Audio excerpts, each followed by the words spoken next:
Morning, everyone, and thanks for being here at a very short notice. This is Swati from UN Habitat. I'm a waste management specialist with the organization, and we welcome all of you to be here. Basically, the meeting is conducted to discuss an action plan for solid waste management in Mangaluru based on the application of the Waste Wise Cities tool under the project Tackling Plastic Waste in the Environment that UN Habitat is heading in 3 countries across the globe, which is India, Ethiopia, and Kenya. And in India, we are piloting this study in Mangaluru and Thiruvananthapuram. Without wasting any further time, I would ask my colleague Parul, who's the country program manager for UN Habitat India, to share her opening remarks. Over to you, Parul. Thank you, Swati, and good morning, everybody. I'm really quite excited to see the study that you all have contributed to, and the team from UN Habitat that went to Mangaluru to do the surveys on ground come to fruition, and to see some of the findings that have emerged from this. And really, I think one of our main objectives here was to both learn from the ground experience of engaging with the municipal corporation, as well as bring some of the technical expertise that our headquarters and other experts like Francesco and Swati have worked on to understand waste management, and then how it can fit into some of the global priorities on reducing the impact of waste on GHG emissions, on its adverse impact on the climate, and to make informed decisions by improving, by really not having the preconceived idea on what are the challenges in the municipal corporation, but to let the data and evidence and the findings from the survey dictate the next steps. I think that was the main intent of the study, and in that I would really like to thank the support from everybody in the corporation, from the highest level to the staff on ground who have supported the team in conducting the survey during this especially difficult time of COVID.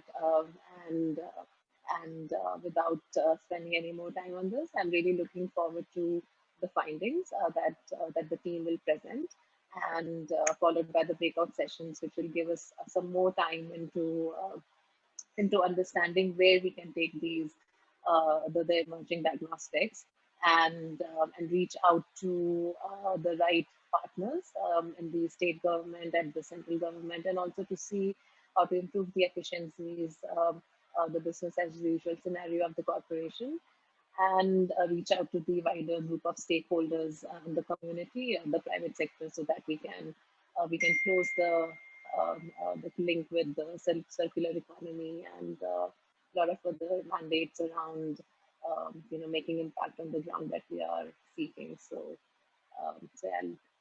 I'll want to really thank again everybody for the support for the project this far. Thanks. Over to you, Swati. Thank you so much, Parul. I would now request Mr. Akshay Sridhar, who's the Commissioner of Mangaluru City Corporation, to share his opening remarks. Over to you, Mr. Akshay. Yeah, thank you, Swati and Parul. I think traveling is kind of so it is very nice of UN Habitat to conduct back-to-back workshops, back-to-back stakeholder examinations regarding waste management in Mangaluru as a part of their pilot studies, because this comes at a very crucial juncture for the city corporation as well. We are at a time when what happened in August 2020 for the landfill collapse, things started to suddenly look bleak for the city corporation in terms of waste management, and the kind of support that UN Habitat has been providing at this time in terms of helping us understand how waste management is going to work, or how a circular economy is going to work, is pretty crucial.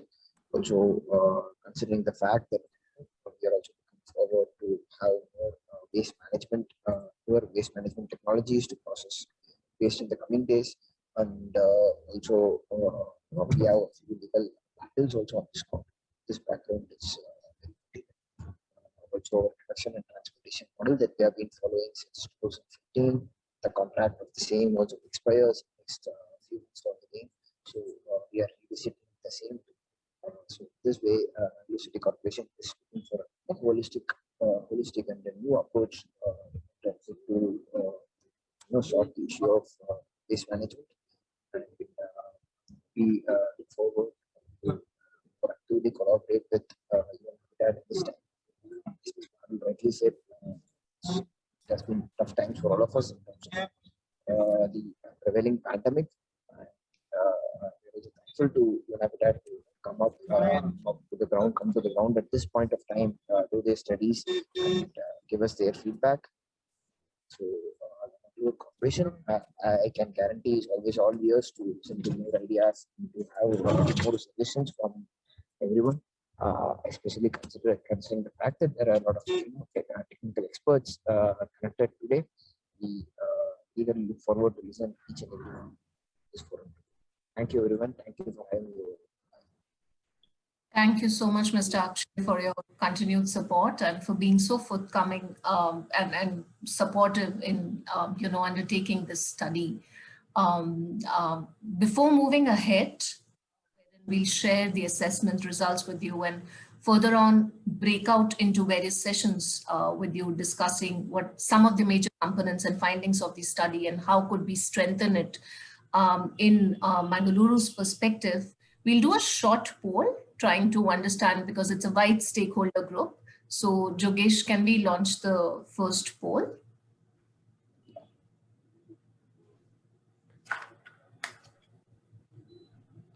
So if you could share which sector are you from?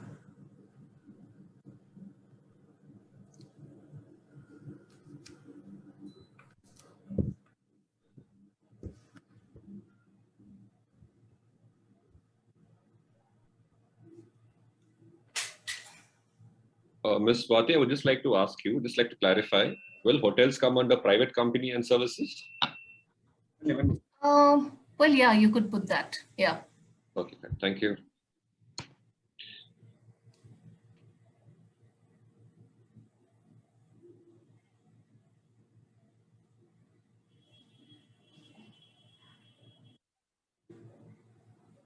So I think we have a very wide participation today from some of the state level department, as well as a few prominent NGOs, Recyclers Association, a few private companies, of course, Mangaluru City Corporation, and a few other stakeholders. I would request you all to please mute your mic. Probably you could unmute yourself in the breakout discussions, where we would want all of you to share with us and probably give inputs to the action plan for the city. Yeah.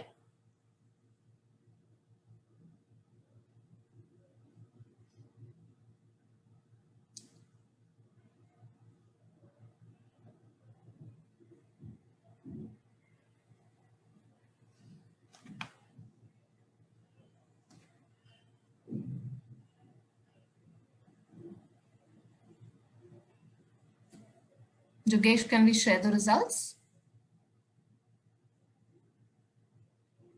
Okay, so we have quite a few of you from the City Corporation, NGOs, Recycler Association, private companies, citizen groups. So yeah, I mean, looking forward to all your varied inputs in strengthening the action plan for Mangaluru. Could we stop showing the results, Jogesh, so that I move to the next? Yeah. Okay, so moving ahead, as Mr. Akshay and Parul also shared, sometime in April, we had come down to the city to do a detailed waste characterization and assessment of the city by utilizing the Waste-Wise Cities tool. So I'll be just sharing with all of you the findings of the assessment study. What were some of the major areas that we felt interventions are required in the city? Yeah. So I hope my screen is visible to everyone. Yeah, visible. Can you give me a heads up? Yes, it is visible. Yes, And sir. Kiran quickly. Yeah. Okay, thank you so much. So, yeah, just a minute. There's no online meeting without a technical glitch. Just a minute.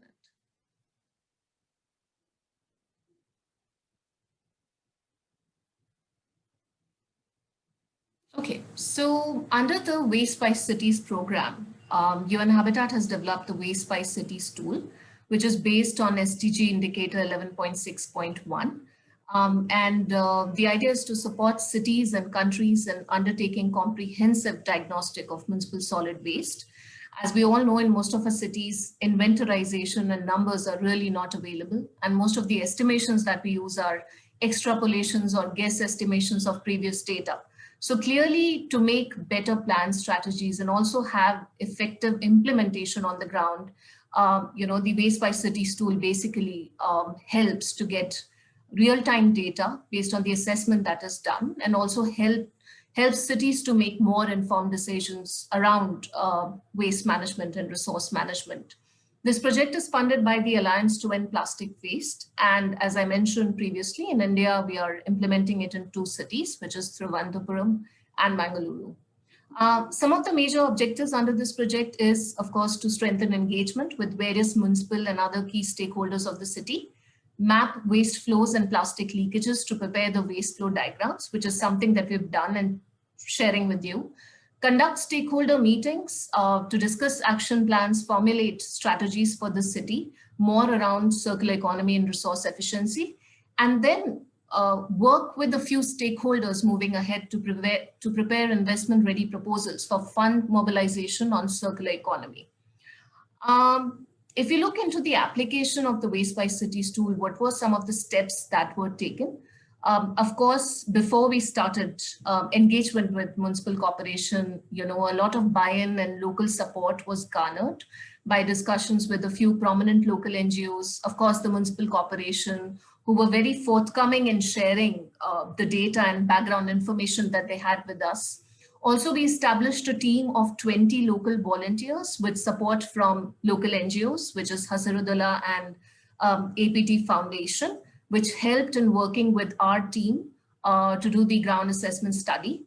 Also, tools and equipments for waste sampling were procured, and background data to sort of carry forward the assessment was provided by municipal corporation. Now, where did we conducted this study? We chose 9 wards in Mangaluru, which were a representative of 3 income groups, which is high, middle, and low, so 3 wards each. And in each ward, 10 households and 9 survey areas were shortlisted. So about 90 households on a daily basis for a period of 8 days gave their waste to the assessment team in order to conduct a detailed characterization study. After that, on 16th April, we did a training of volunteers on the application of the Waste by Cities tool, how it would be utilized on the ground. So again, these volunteers are an existing resource of the city that could be further utilized on other inventarization studies that the city would carry forward. And then there was 10 days of intensive field work carried on from 18th April till 27th April, wherein segregated bags for wet and dry waste were given to households and commercial units. Various commercial units and resource recovery centers within the city were interviewed and mapped. Also, a detailed characterization study was carried out not only at household and commercial level, but also at the landfill site. So these are some of the pictures of the field study conducted in April. As you can see, volunteers distributing bags to households. At the UVA Market Center, we did our detailed assessment study, wherein 12 different components of waste were characterized and assessed. Also, there was sampling in commercial units conducted, but also due to COVID, we observed that a lot of institutions were closed. So we could only take samples from hotels or shops or a few restaurants. Also, there was a weekend lockdown that happened during the survey days, which sort of affected the commercial collection. So mostly cities have about 30 to 35% of commercial incoming waste, and that was taken as the proxy value for the city because we couldn't do sampling for a lot of bulk generators because they were shut down. Also, an extensive resource recovery mapping and level of control analysis was done. Over 30 facilities in the city were visited, and I think the findings were great for the fact that the corporation hasn't mapped most of these centers, and it was very interesting to know some of the centers where probably glass was going, paper and cardboard was going, plastic and other materials were going, and about 18 major apex traders were mapped as a result of this exercise. Also, normally when we do inventarization studies, the norm is to do it at a disposal site. We did it both at household commercial level and then also at the disposal site. So there was a detailed characterization analysis done based on incoming trucks coming from different income groups, which is high, middle, and low value. And a characterization analysis was done. Also, interviews of waste pickers was done in order to understand the quantums of waste that they manage in the city, especially at the disposal facility. So you could see pictures of, one of our volunteers interviewing the waste pickers at the Pachanadi dump site. You could see some of the volunteers doing a detailed characterization studies wherein different trucks were sampled, and waste was sort of mapped into 12 different fractions. And moving ahead, based on the initial background data from Mangaluru, this was the snapshot of the city that we got, which was that roughly about 337 tons per day of waste is generated, about 294 tons is going to dump site, 43 tons is going to recycling and composting. And of course, as per the city, about 100% of the waste was collected. But after conducting the assessment study, there were, of course, a few layers and findings that came up. First and foremost, the total waste generation of the city is roughly about 391 tons per day, of which about 100 tons per day goes to recovery facilities, about 254 tons per day goes to disposal facilities. And of course, there's also some marginal fraction of about 27 tons per day that goes uncollected. The city is able to collect about 93% of the waste. Most of it is going to the dump site. 81% of this is managed in controlled facilities. The recovery rate of the city is about 25%, which is also an area where a lot of work can be done. And if we look at the per capita food waste generation, per day, it's about 0.23 kg per capita per day. So these were some of the findings that sort of came out by undertaking the entire detailed analysis. Going further, of course, there was some variation also in waste composition. As you could see, of course, the city's food waste before, the data that was provided by the corporation and after the analysis is more or less the same.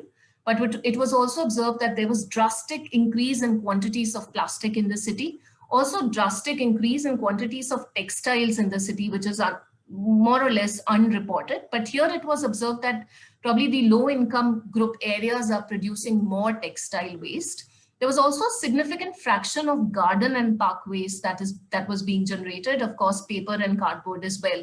So into different fractions, we could, see where is the variation before and after. And as, we're living in strange times in a pandemic and across cities, it's been observed that the levels of plastic and paper and cardboard have drastically increased, which was very much visible in the assessment as well. Deep diving further into what was the variation when we look into high, middle, and low income groups. Well, some start points. It's been observed that low income group, of course, the plastic consumption is quite significant. Also, the textile consumption with low income group areas is quite significant. Like a lot of textile waste was coming out from low income group areas.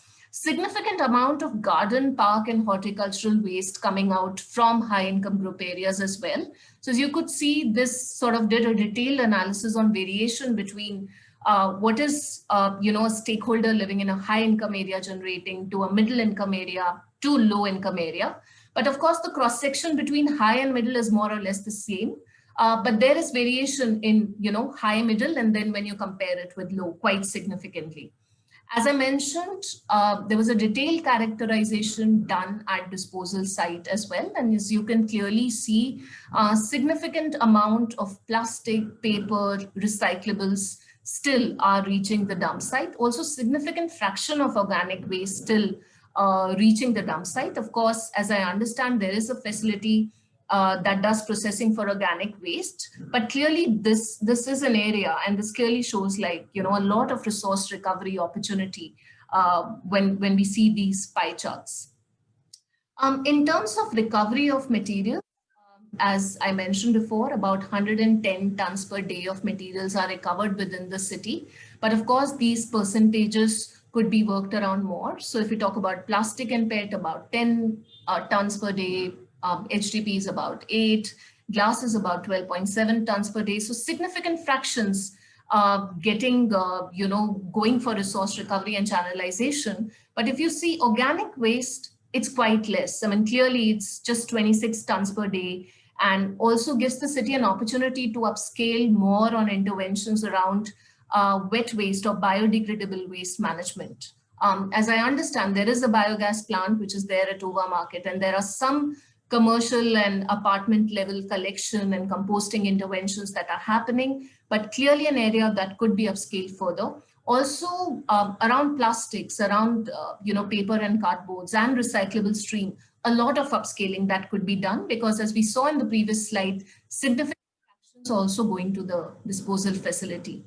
And as you can see, this again shows like the ground data assessment results, how much a lower income group area is generating to a middle income group, what is the per capita waste generation, and the total amount of waste that is collected. So I think more or less the same data that is presented in a different format. But yeah, if we could clearly see for a higher income group, the waste generation per capita is about 0.53 kg per person per day. It is quite less for a lower income group, and somewhere, higher and middle income sort of reflect the same kind of data.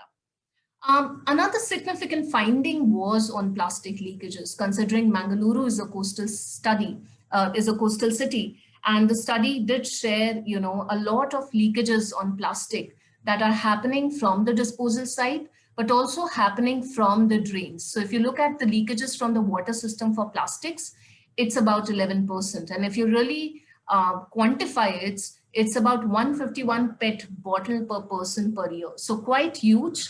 Of course, if you look into collection, about 71% is there by formal services, about 27% of there is by informal value chain collection, but clearly a lot of leakage that we could stop from the disposal site, which also could be our area of intervention, how the city could upscale its intervention around waste channelization and processing to ensure to minimize these leakages, because at the end of the day, they are quite significant. So as you can see, about 3855 from land and about 276 to about 11% from water. So clearly, like, here is where we have to close the tap for the city. And coming to what have been the major interventions that we felt that the city should focus on. Also, we'll break out into sessions discussing these areas. So as you could see, this is the waste flow chart of the city that was generated by this assessment city. One, of course, around waste minimization, segregation, and zero waste system, something which in past few months has also been the focus of Mangaluru City Corporation, a lot of interventions around waste segregation. Secondly, upgrading waste collection. Of course, waste is getting collected, but the collection is not segregated, which is leading to a lot of contamination. So how do we also side by side create systems to support segregation end to end, which means we clearly need to strengthen waste collection. Third, there is, of course, recycling and channelization of dry waste happening, but there's also scope to upscale it further. So how do we boost recycling infrastructure within the city? How do we make it more circular? How do we make it more resource efficient? Fourth, improve disposal. Clearly, there is huge acres of land that is used for waste, but can it be strengthened further? That is something that we have to brainstorm on, and what all modalities could we approach for to have effective landfill site management, or to also probably look at it as an integrated processing site, considering composting and some fraction of dry waste recycling is already happening at this site.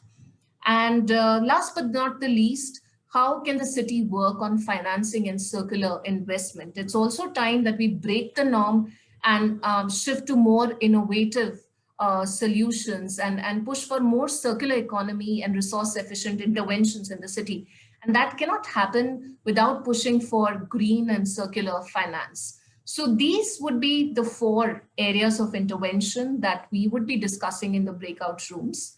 And I think with this, we could move to the next poll. Yeah. Jogesh, can we have the poll 2?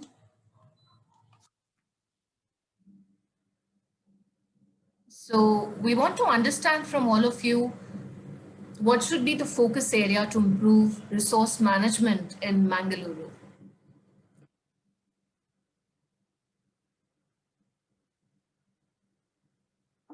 Is it having more segregation incentive mechanisms?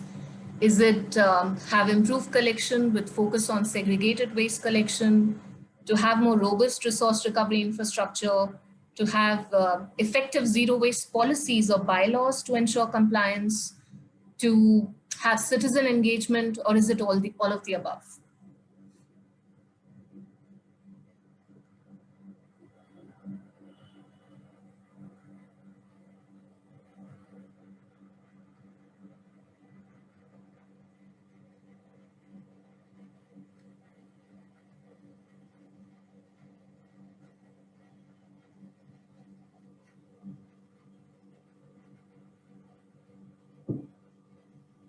Yeah, can we speak? Yeah, Dharmaraj. Yeah. I'm consultant to Mangaluru City Corporation. Okay. We feel that whatever you have told, it has to be a collective thing, but we still have to focus on each one of them. And I feel that an effective and stringent bylaw is very much required to be in place. But I have a few questions to be asked. I'm questioning the quantum of waste which you have, because we have been doing for the past more than 2 to 3 years from household. I don't have data and statistics from other industries or other ways, but basically from household and commercial establishments, we have been monitoring and keeping data of that.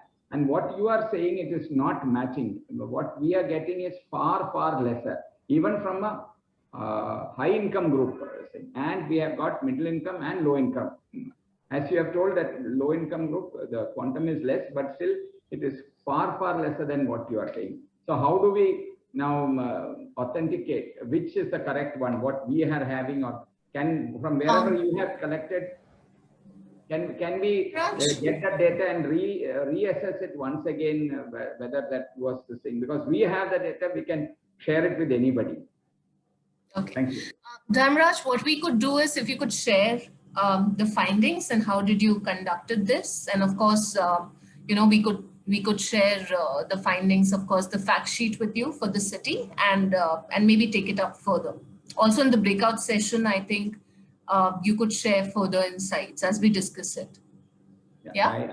I don't have the data readily available but I can share it in a day or two itself, because tomorrow and after I'm going to Bangalore. As soon as I come back, I can share it. What we have done is, I'm part of a leading real estate developer here. So all major apartment buildings of ours, we have installed this solid waste system for the past more than 3-4 years, and we have been monitoring it. So that is the basis that we have house. I can give the format in which it is being collected, how it is being managed, all the details I can share. Sure, I think that works. You could take your time and share it with us, and we can brainstorm over our results and what you've found out. I think we'll be open to also look into some other studies that have happened in the city on waste inventorization. So considering there is a crunch of time, I think what we could do is break out into core discussions. As I mentioned, there are 4 intervention areas that we're looking for your inputs. One is around awareness and capacity building with focus on waste minimization, segregation, and zero waste systems. Karthik would be moderating it. The second one is on decentralized resource recovery by boosting recycling interventions and bringing efficiency and coordination in resource recovery, which I'll be moderating. The third one is on improvement of disposal site operations, which our colleague Francesca would be moderating. And then the last and the most important, financing and circular investments in waste management for Mangaluru City, which Parul would be moderating. So, Jogesh will move us to the breakout rooms. And just a flag to all the moderators, make sure when you go into individual breakout rooms, you press the record button to get your particular session recorded. Yeah. So Jogesh, over to you. And from here, we'll be splitting into different rooms, coming back together. It's also the responsibility of the moderator to collate the learnings from each breakout discussion. And then once we all get together, share it for discussion. So yeah. Swati, we have already assigned the other participants into 4 different rooms, but we are left with 4 additional participants. So maybe I'll just put them randomly in 1 to 3 teams. So there are 4 participants, so they can join anywhere. Yeah. So I'll just these rooms, and you will all be moving to that. And just a reminder to the moderators to record the sessions while being in the rooms. Thank you. Perfect.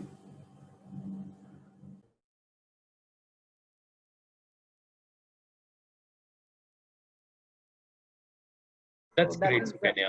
That's great. Yeah. Then I could ask Nishank to introduce himself. Nishank, you're muted. You have to press the unmute button. It must be in the bottom. Sorry. Perfect. Hello, everyone. I'm Nishank Suvarna. I'm the General Secretary of Hotel Association Mangalore, and I own a hotel in Mangalore named as Hotel Rupa.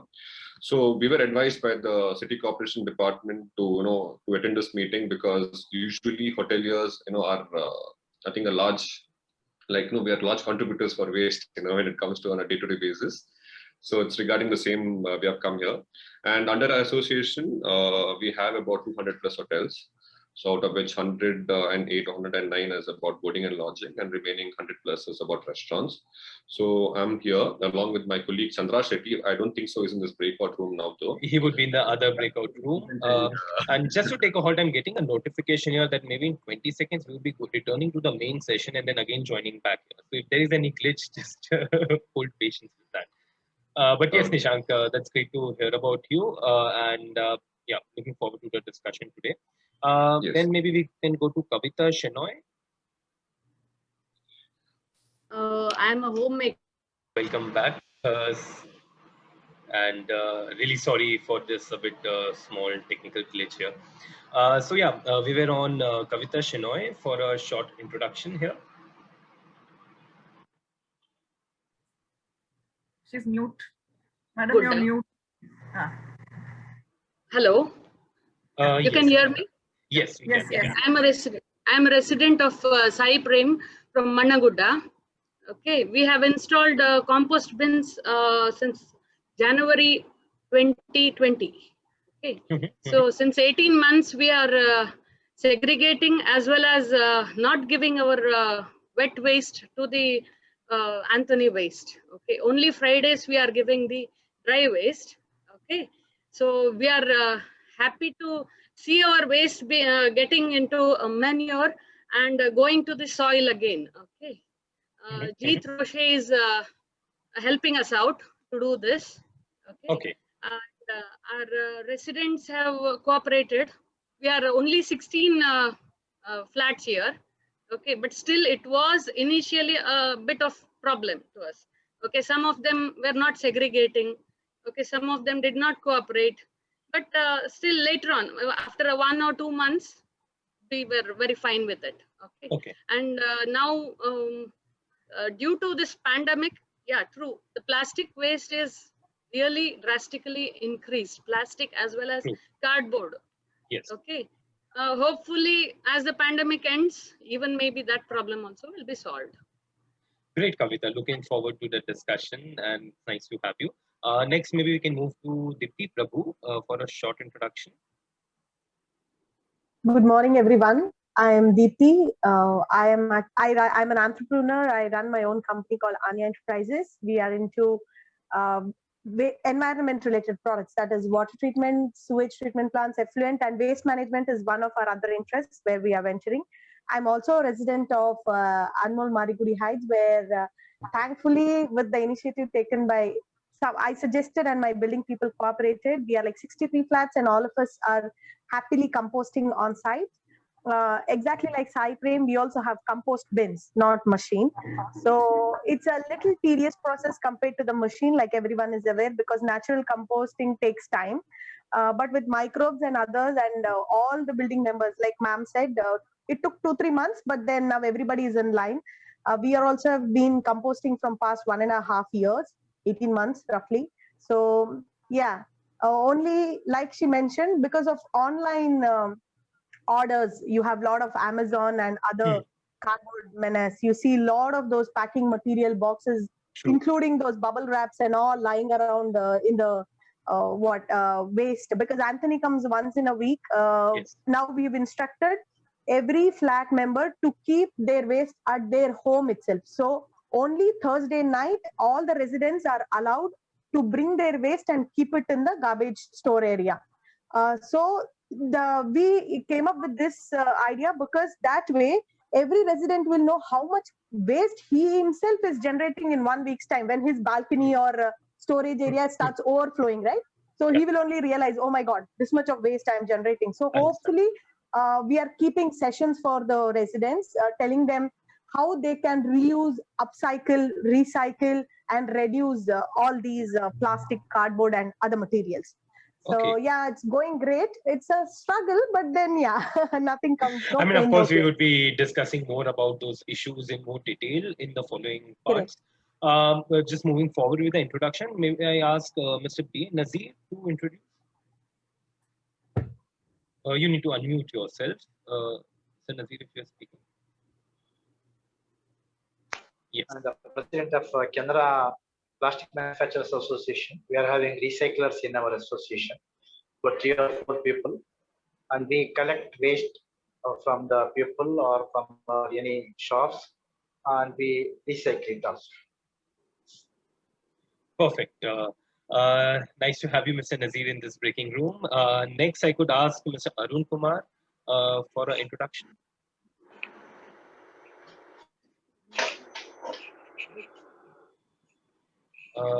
Arun, if you're trying to speak, you're muted here. So you need to unmute. You'll find a button below your screen, like the bottom line. Maybe till the time Arun Kumar fixes it, I could ask Nagraj for an introduction. Nagraj?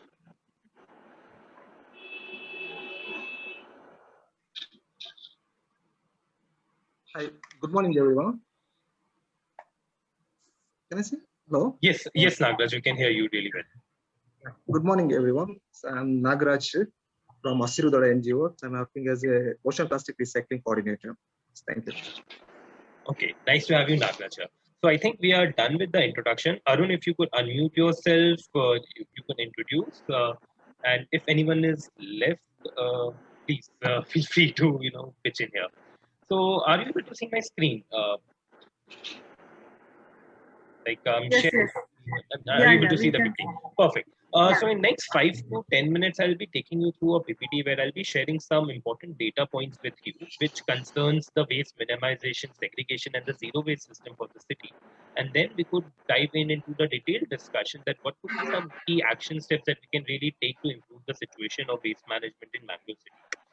So as earlier, my colleague also showed you, the waste flow diagram for the Mangaluru City.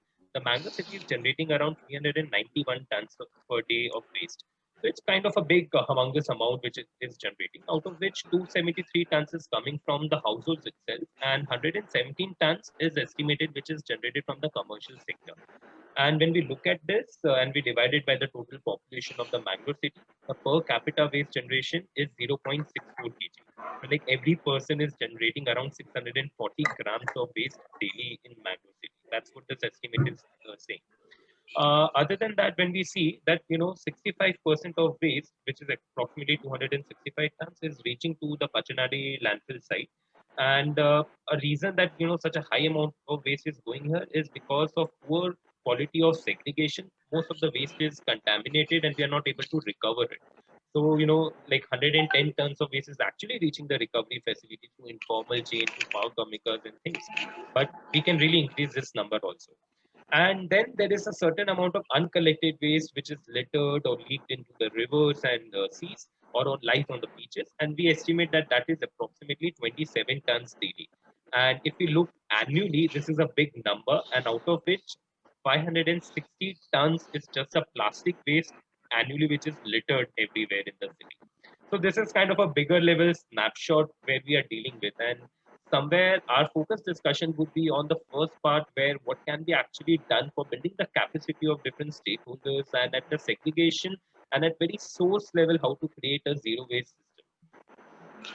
So talking about how currently MCC is engaging with its citizen, do please feel free to add here something if I'm missing out here. So what I understand that there is a 50% rebate on Swachhta cess that is given to the household who are composting particularly. And in our survey, we found that in Mangalore, there are around 40 apartment societies who are engaging in on a very regular level in their decentralized composting system. And roughly that waste is coming to around 6 tons of organic waste daily. Our study shows that per person food waste generation in Mangalore is 230 grams, which is 0.23 kg per day. And given that we know that there is a potential of 138 tons per day, which could be basically segregated and composted in the city and can reach back to the soil itself. And one other major issue that we have observed during our survey is regarding the garden waste, that there are a lot of coconut trees and a lot of humongous amount of garden waste also, which is coming under the municipal waste. As we know that there are strict laws towards segregation and dry waste collection in Mangalore, and here we see a little snapshot at how it looks like. So the green highlighted part is the segregated waste which is collected, and the gray part is the mixed waste which is coming daily. And if you see here, 50% or less than 50% is only the segregated waste that we are giving to Antony Waste Collection or the service provider. Rest is daily the mixed waste which is ending up in the collection system and going forward.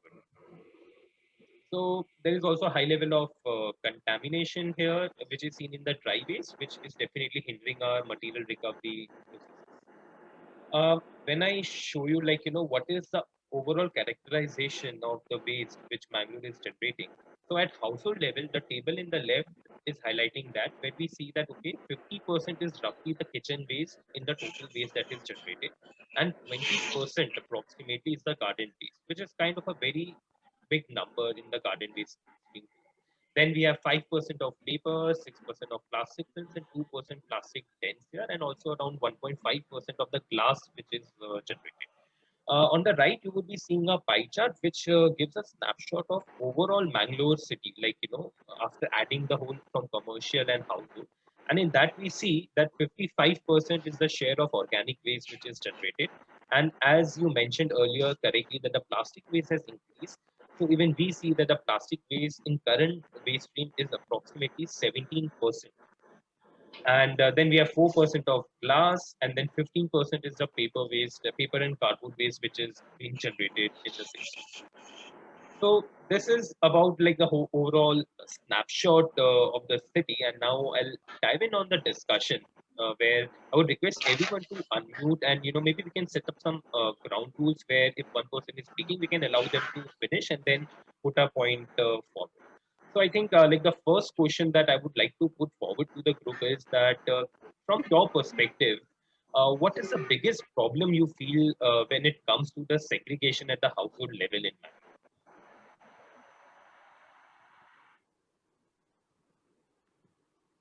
The biggest problem, what I perceive is that, it's difficult to get people to segregate. at the household level itself, because in our apartment also there was so much objection when we went around telling the people that the corporation, the environmental engineer came to our apartment and then he said, okay, if you're not going to segregate, you pay the fine. Only when he said you pay the fine, then, people woke up. Another thing is, even when they segregated the waste, the cut ends of milk packets and, sachets, they just dumped it in the organic waste itself. So initially, we sent it to that biogas plant. Those biogas people, they said second day they refused to take the waste because they said there are so many small pieces of plastic and, our machine will break down. So we don't want your waste. So I went around for 1 month, and me and some of my, residents here, for 1 month, we went around house to house. Helpers were collecting the waste. We were looking into their bins and checking if there is plastic waste. And we were telling them, look, you have made a mistake. Don't do this again. And then they'll say the maid did it and, some excuse. So it got sorted after a month or so, then they were okay. But now, because of the pandemic, the helpers are not coming. We are supposed to go down and deposit the waste. Some of them are not doing it. It's just that they go back to their old behavior. So that behavioral change is like very, very difficult. So that's the main problem with the waste segregation at the household level. Okay. So I see you are saying that in spite of regular monitoring, people still again get back to their old behavior where they are like again putting the waste together. March 2020 we started. Just before that first lockdown was announced, November we started the whole segregation process. In March, just before lockdown, we installed the machine for organic waste, this one. So even now, the helpers are saying, even now, when they were putting the organic waste in the machine, they used to still find some small bits of plastic or paper or some metal piece or something like that. But that is not very frequent. It's maybe 1 or 2 households. But they have to check the waste and then only deposit it in the machine. Otherwise, it's not possible. Because the machine might break down. Yeah, so that behavioral change is like very, very difficult. I think like an advertisement, we need to put up hoarding boards everywhere and then constantly send messages on the mobile saying segregate waste, segregate. If the MCC could do that, I think that will be beneficial. At least WhatsApp messages should come every day, like how they're doing for COVID. Get vaccinated, you say segregate waste, and some pictures of what is organic, what is plastic. If you can do that for like 5 years, maybe it will work, because constant reminders are necessary. I understand the constant reminders are necessary. So coming to Kavita, like, you mentioned that you're a homemaker and you're yourself engaging with the segregation activity. As a household person, what type of difficulty you feel that, is there in the segregation, and what are some additional external things that can motivate you? No, we did not find it that difficult because we are 5 members at home. So naturally, the maid is instructed once, she started following it. Okay, and we as individuals also, I had to maybe place 2 or 3 dustbins separately and just instruct them. So naturally, all of them have helped me at home as well as in the building also. It was initially a problem, but not later on. For a month, as Madam told, for a month, myself and 1 or 2 residents had to go and check everything. Okay, and the person who was in charge, he was also given a cutter also, because in the compost bins we cannot put even the wet waste which is more than 2 inches. Okay, we had to make into small bits so that the composting is fast. So we had to do all that things. Okay, now it's fine. Everyone at home is cutting it into 1 inch, 2 inch and giving it. So it's easier now. Okay. So, since we are talking about segregation here, and it's always, not just the wet waste, but also the dry waste system. So, Nishank, at a macro level, because, you represent a bigger chain here, what you feel, the stakeholders at your end face the problem with segregation, or why are they not able to comply? You're muted, Nishank, maybe. Sorry. Yeah, so in our particular industry, being hoteliers, whatever we have been advised by the city corporation when it comes to segregation, we have appointed managers and supervisors to monitor the waste collection. But what happens is, in a hotel industry, like in a commercial establishment, our staff keeps changing, on a regular basis. And whichever new staff come, we need to educate them all over again, once again. And there might be a few staff, who might be a little restless or a little reckless when it comes to, segregating or taking full responsibility or observation on the waste. That's a reason I would propose the city corporation or UN Habitat or any reputed agency to conduct workshops in hotels. If need be, we will organize a workshop. We'll call upon all the hoteliers and restaurants. So give them constant reminders, constant lessons. About how to give them teach them the importance of about segregation, basically, and about compost also. I don't think so many hoteliers. I know a lot of flats and societies are opting for composting of waste. In hoteliers, I don't think so. A lot of people are even considering about composting. One being, most of the hotels are real estate value is very high, so I don't think so they'll have a lot of space when or they would want to give out a lot of space for composting. So if there can be something like in Bokashi system, which is odorless composting, or if at all you all could educate us or guide us about how to conduct all this composting thing, and if you all can give us some rebate or some incentive, incentives to encourage hotels and restaurants. So any sort of incentive is fine. I think most of the hotels will follow through the segregation process. As of now, yes, most of them are following segregation process, because if they do not follow, anti waste will not pick up the waste. Yeah. So, but I do see you're pointing it out. Yeah, but we need to conduct more workshops, and we need to create more awareness amongst people. Educating them about the importance of segregation of waste.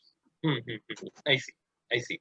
So, Mr. Nazir, you were adding something here regarding the segregation, and what are, according to you, the biggest problem you're facing with segregation in the city. Mr. Nazir, you are muted. So.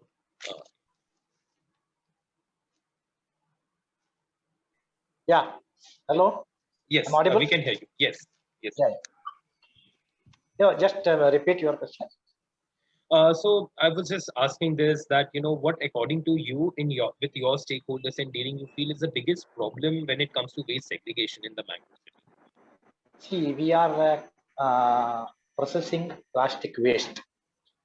So whatever the plastic waste comes to our factory or our collection centers, that can be processed from our side. Now I want to know what is the percentage of plastic waste going to dumping yard. 17% you told collection of plastic waste.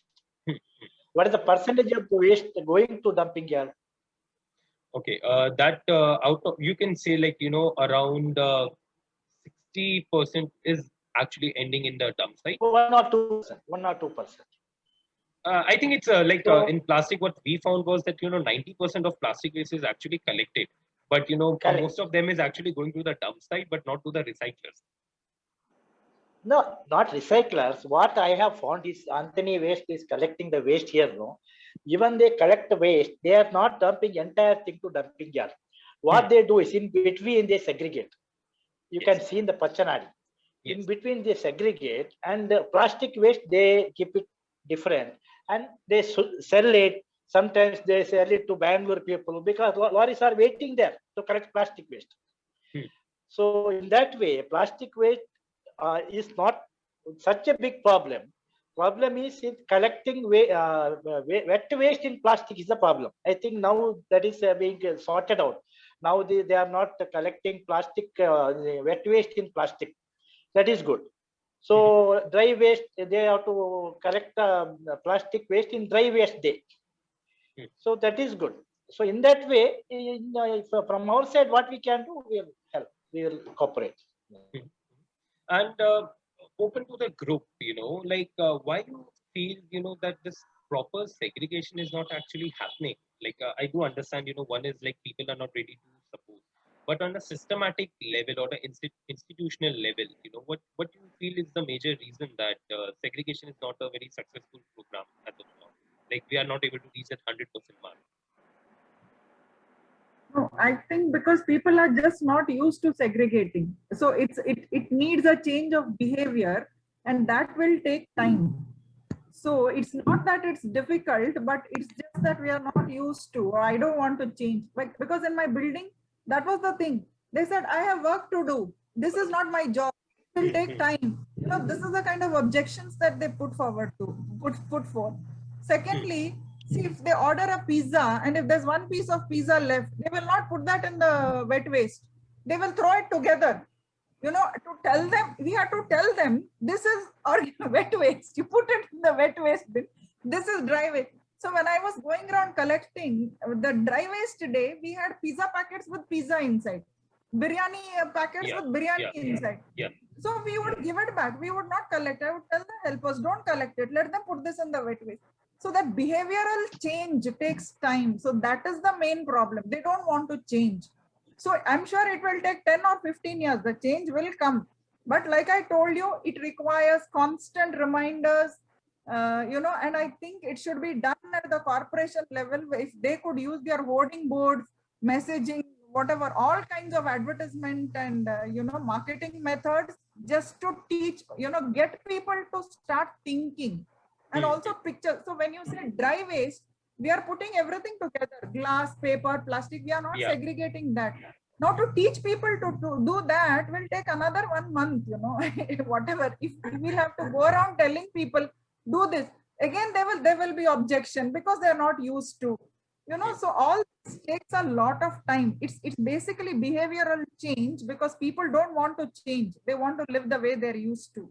I think that but I do understand that, separating dry waste in multiple categories. I think there is also the system of kabadiwalas which exists where, there are some informal people coming and collecting the waste. I think it's a great value chain for hotel business and even at a household level.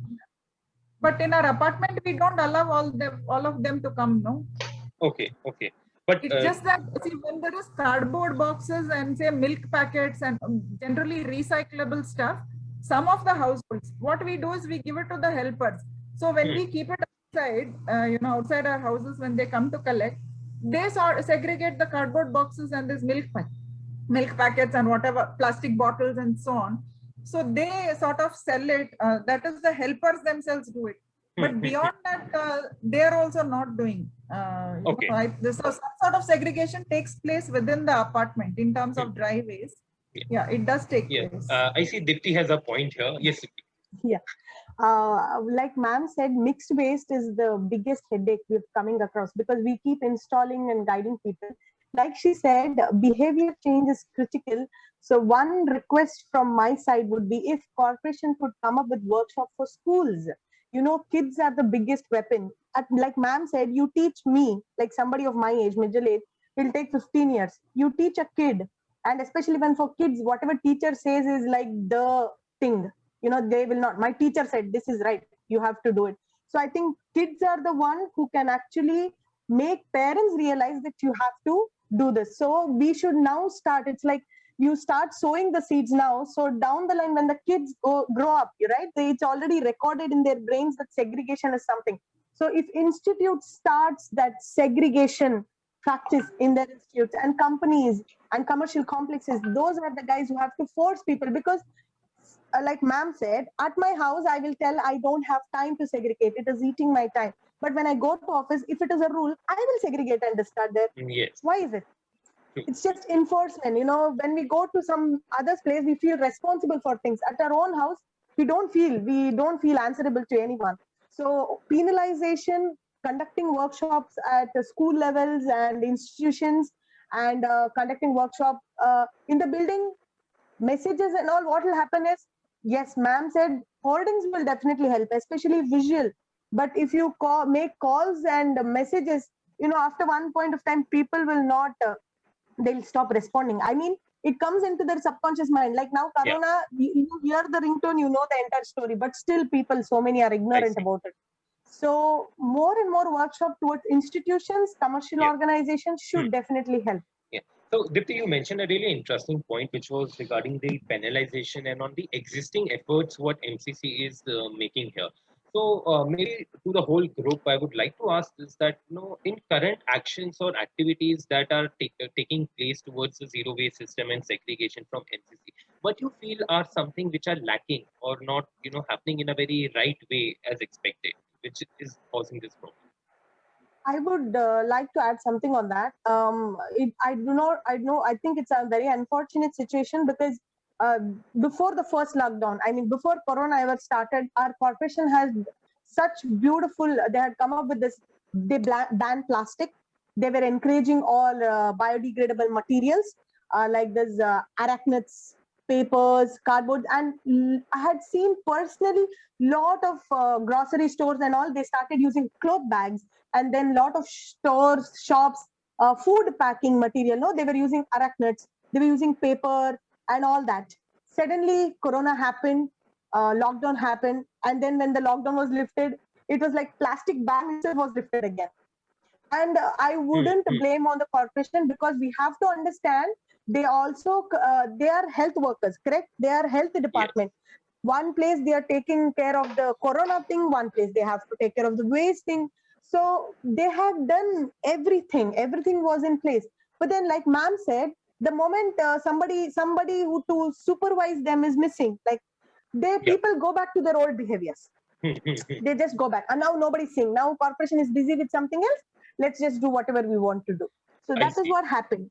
And then again plastic started flowing into the market. And now again people have that excuse of second lockdown, and again it's continuing. So one penalization has recently been done. I think more and more penalization done by corporation will make people, do things rightly. I can name the apartment, Mars and Venus. It was fined recently. And the day that happened, my apartment, everybody came up and said, before this happens to our apartment, because people started clicking pictures of unsegregated. I think that's one best platform, social media. I think one more incident was a Bangalore vehicle was throwing garbage into Netravati River. The photo was clicked and put on social media, and immediately action was taken on them.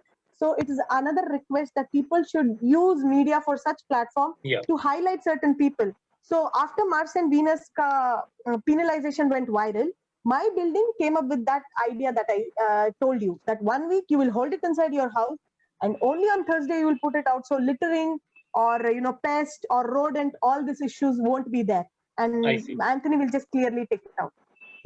Something like that. But with this, do you feel that, like since there is just once a week collection of dry waste, it's become sometimes difficult for people to store such a amount of waste? It is becoming difficult for both the ends. One is all in one day, suddenly MCC has to handle that huge amount of dry waste. And I don't know how well equipped Anthony is, because some days he comes on Friday, sometimes he comes on Saturdays. And it has even happened that sometimes they've not come for 10 days. Because of, they say, madam, vehicle breakdown, or madam, we didn't have people because of Corona, we didn't have enough staff to come in. And that time we had to face that issue of having our dry waste in our house for 10 days, 12 days at a stretch, sometimes 2 weeks. That has happened. And then we had to make calls to corporation and see to it they sent a vehicle. So I think last week and last 2 weeks, I saw Anthony coming twice, Thursdays and Fridays, because I asked him, why are you coming 2 times? He said, madam, we are getting complaints that dry waste is getting accumulated in apartments. So we are coming in 2 rounds now. So I think frequency should be at least once in 2 or 3 days. Twice or thrice a week should actually reduce that burden of dry waste accumulation. Someone was saying something.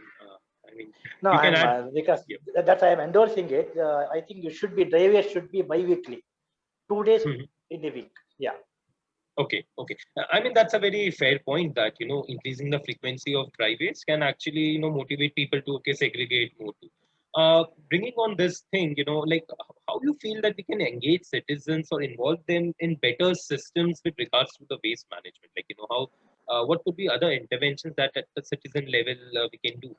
As you mentioned, the bi-weekly is one of a solution here. And I've also observed in some cities where, they have this community bins where the dry waste is deposited and someone takes care of it and then they collect it from there so that it's not a problem at a household level. So putting a question again here that, how can citizens be involved for a better system with regards to the waste management? A short opinion or something from each one of you would be really important. Yeah, my one opinion is that Friday they are telling no wet waste. That should not be there. Wet waste vehicle should be there. Wet waste vehicle should be there, and dry waste vehicle also should be there. Because no wet waste collection means it will create problems in the environment. They will just throw it up. I saw there, they just take it because they are not keeping it at the home. They are just taking it out while in the bike and all, they just throw it out. I think better to collect waste, wet waste daily. That is my suggestion. Makes sense. Any other? Citizens, I think citizens' involvement must come at the institutional level. Say now colleges or hotels, like you said, real estate is expensive, so we can't really depend on them. But every institution has a place where they can have. I think St. Aloysius College in Mangalore has come to zero waste because they are processing everything within the college itself. Something like that should be done. That is how you involve the citizens, and then probably let the corporation give them an incentive, and let it also be an exhibition kind of facility where people can come and see how they're doing it, so that one college does, the other colleges are motivated to do it, so then they will also do it. So I think somewhere when somebody has done it, like an apartment, like some of your survey said 40 apartments have already installed their system. So let these be like the guiding whatever examples, and let other apartments be motivated to come and visit these apartments and have a look, so that they know, okay, this can be done. Because in my apartment we have 2 towers, so 119 apartments, very large, and we have installed a machine. So initially people did come to see the machine, but see, a smaller apartment will not be able to afford it because it's a pretty expensive machine, and smaller apartments have their own ways of managing the waste. So I think it should be something like, a corporation can make an example of these apartments, saying if you're over 30 or 50 apartments, you can look at this solution. If you're like 20 apartments, you can look at this solution.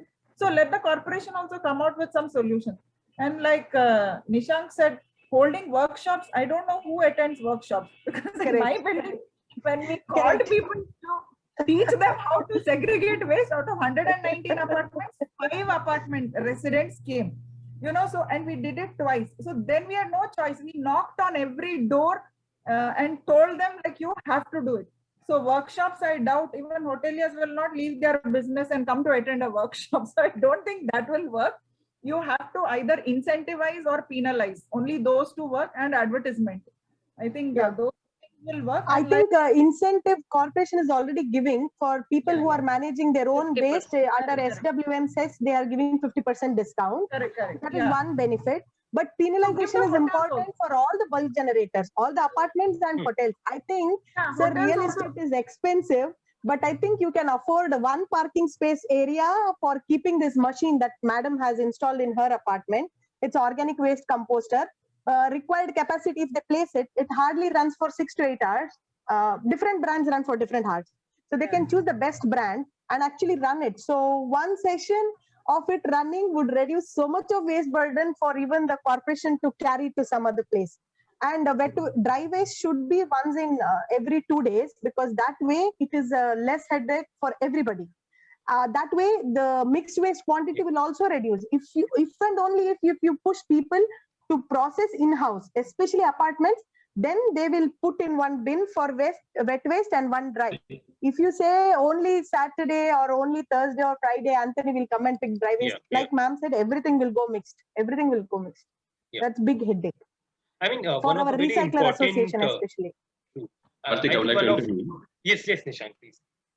Yeah, speaking about waste collection, like in an hospital, like a commercial establishment, I think it should happen every other day, because we'll have a lot of waste generation. And yes, I totally agree with ma'am when it comes to workshop. Like not many people would want to participate in workshops. Yes, I absolutely agree. But when we are looking at an hotel industry or a restaurant industry, we will be appointing a particular supervisor or a manager in charge of this particular sector, like this particular segment of collecting waste, or he'll have a particular role. So I would like to invite a supervisor or a manager of every hotel. I'm not asking for every staff to come and participate. So see, because what happens is for a staff, his headache will be, it's not a big deal for us. Like, boss is asking us to do it. Okay, let's do it. But, he doesn't know the importance of segregation of wet waste and dry waste. Unless or until, we make them understand, why are we doing this? Why is government asking? Their explanation will be that is an easier job for the government. So that's why they're asking us to segregate. We have no real idea, like, what is the importance of segregation. So if we educate them, there might be a slight difference. Then we never know. But then, hoping for the best. If we educate them, they might try to understand, is what I'm trying to say. I think what Nishant sir said, I would like to endorse. People have this wrong notion saying that corporation is forcing people to segregate because they want to reduce their workload. It is not true.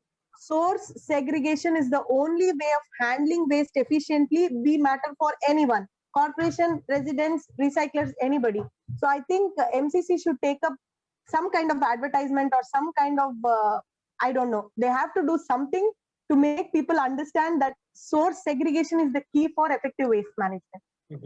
And I think that's what you mean to say that is how the compliance can be assured, as you mentioned that incentive, penalizing, and advertising. These are the three main things that, they can actually do to set up the compliance. This also brings me to this question that, what are the good incentive models that, you have observed or about, that can be really successful in Mangalore with households and commercial spaces?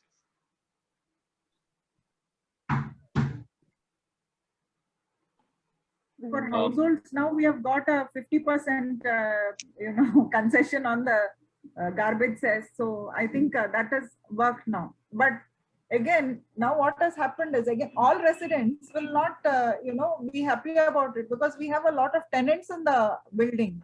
So they are not bothered whether that incentive is there or not. So I think somewhere some monitoring is required, where the corporation comes to every building and says, okay, we need to talk to all the residents or something like that. So then the residents probably will be scared. So if you don't come, there is a penalty, or if you come, there is some incentive or something like that. So I think in terms of education, the corporation must do a little more. And now, like, there are NGOs like Hasiru Dala and APD Foundation. So, and they have actually come much before this segregation was implemented by the MCC. In fact, 2016 or something, that Vani from APD had contacted me. I had called her, and we had called people. Some 4 residents came for that whole session on segregation. Then even the Ramakrishna Mission, because they also supply bins to apartments, they also had come. Everybody came, attended the session, and then went home and forgot about it, until MCC sent a notice saying you will be fined.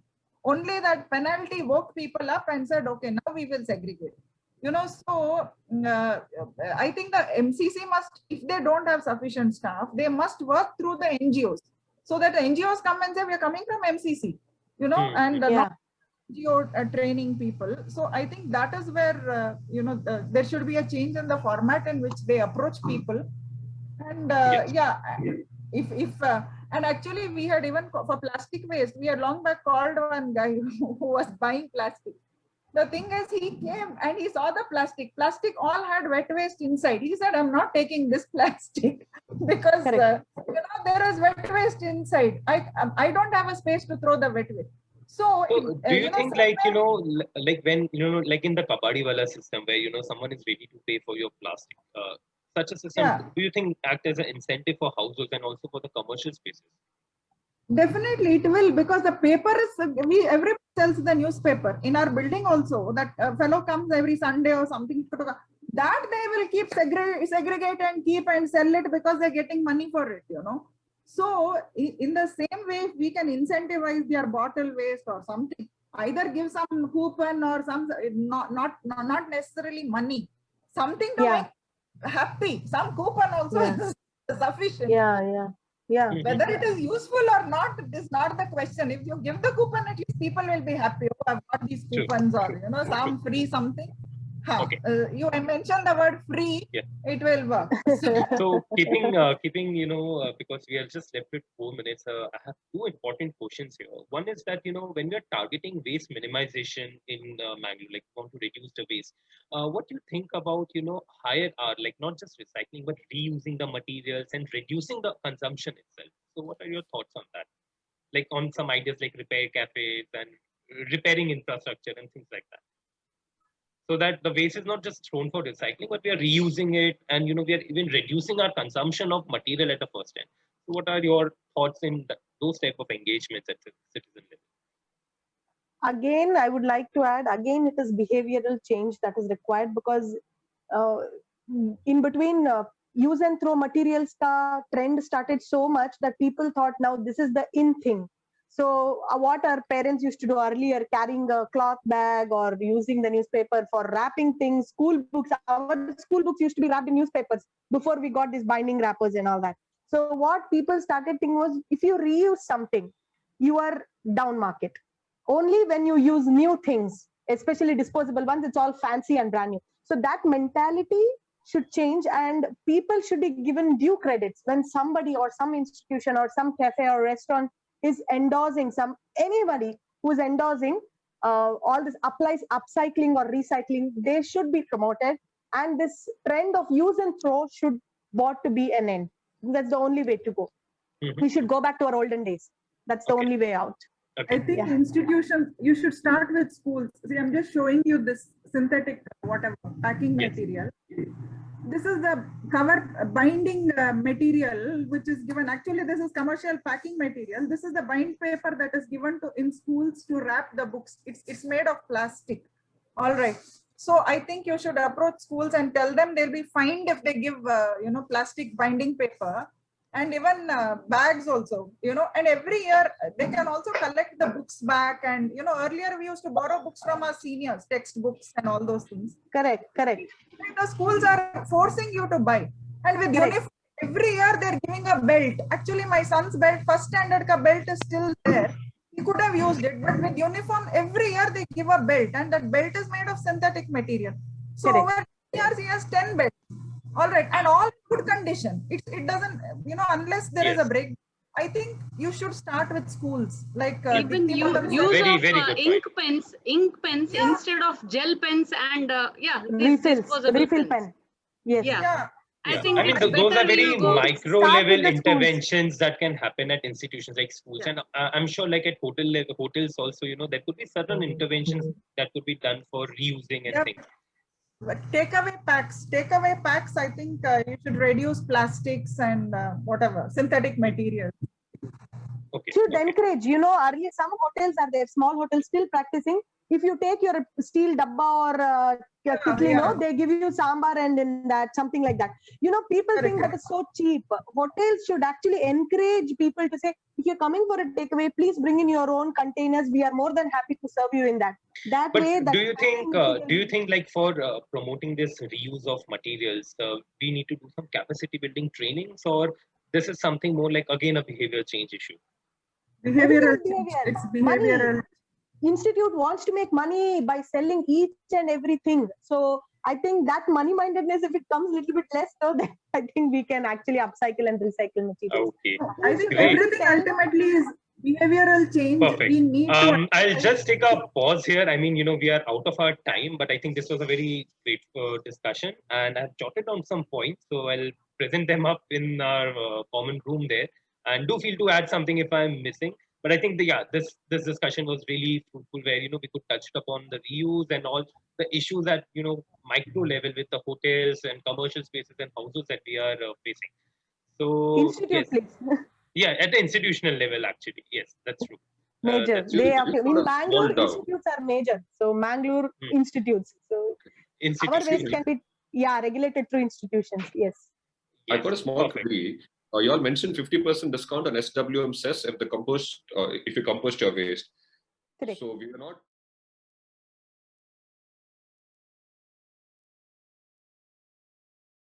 Ji, you're from Hasirudula. Yes. And then we have Dr. Sriniketan from NITK. I know quite a few of you. Srinidhi is from Plastics for Change. Jeet is the whole and soul person on organic waste management in the city. Gerald, can you share your department? Yeah, I'm a consulting engineer practicing in Mangaluru Corporation limits. Okay, okay. Good to have you here. And Arvind, Thank you, madam. Can you introduce yourself? I'm Claudia Jara Lobo, working here consulting as a consulting civil engineer for the past over 30 years in Mangalore. Okay. We are into various residential, commercial, and religious and institutional buildings. Okay. So before we start the discussion, I just wanted to share a few slides on, especially around resource recovery for Mangaluru. Myself, Arvind Pai. Bye. Yeah, Arvind ji, go ahead. Can I introduce myself? Yeah, please, please, yeah.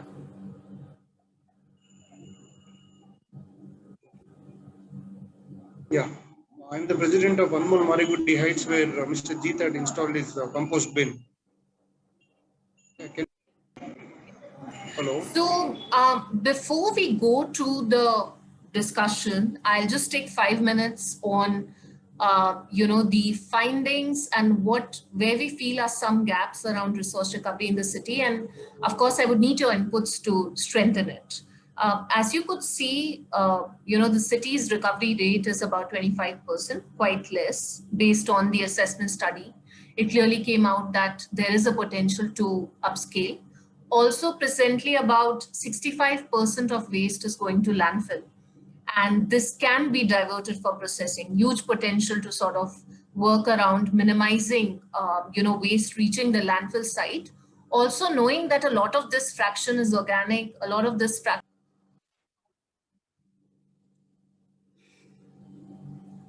Okay, so sorry for that. I think there's no meeting nowadays without any technical glitch. It has to happen. So without wasting any time, I'll just start with the slides. So clearly when you see this, a lot of scope on resource recovery, material recycling, decentralized waste management, and of course, organic waste treatment that is there, which the city is not exploring presently. Also, if you look into the interventions that are there, some of the interventions, so of course, on wet waste management, there isn't much that's happening.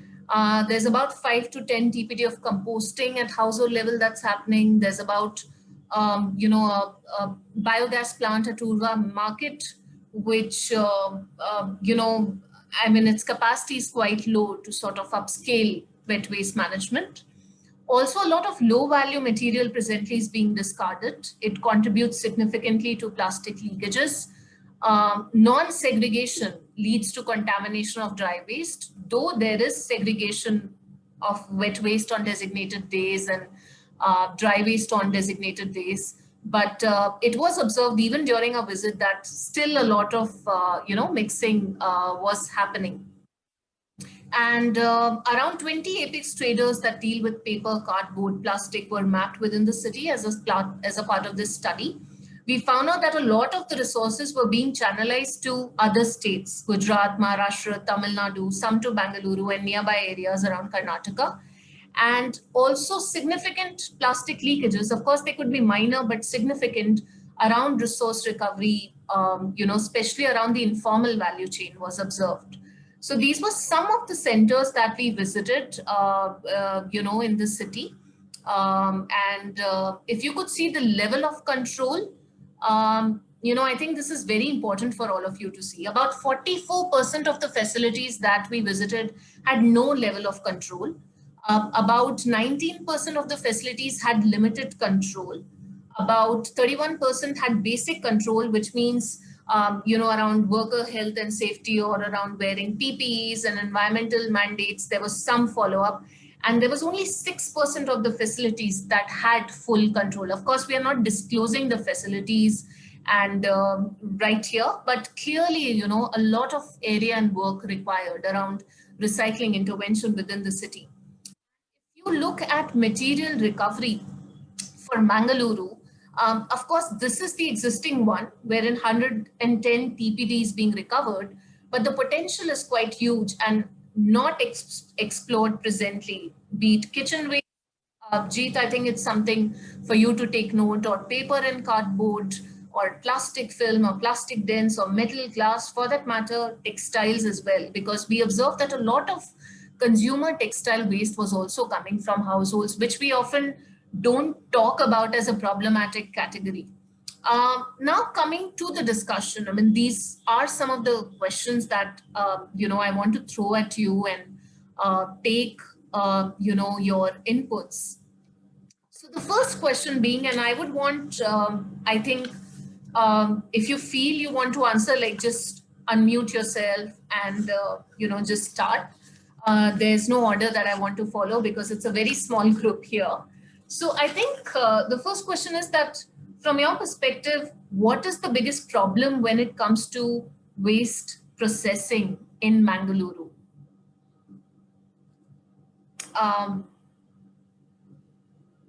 Jeet, do you want? Good morning, everyone.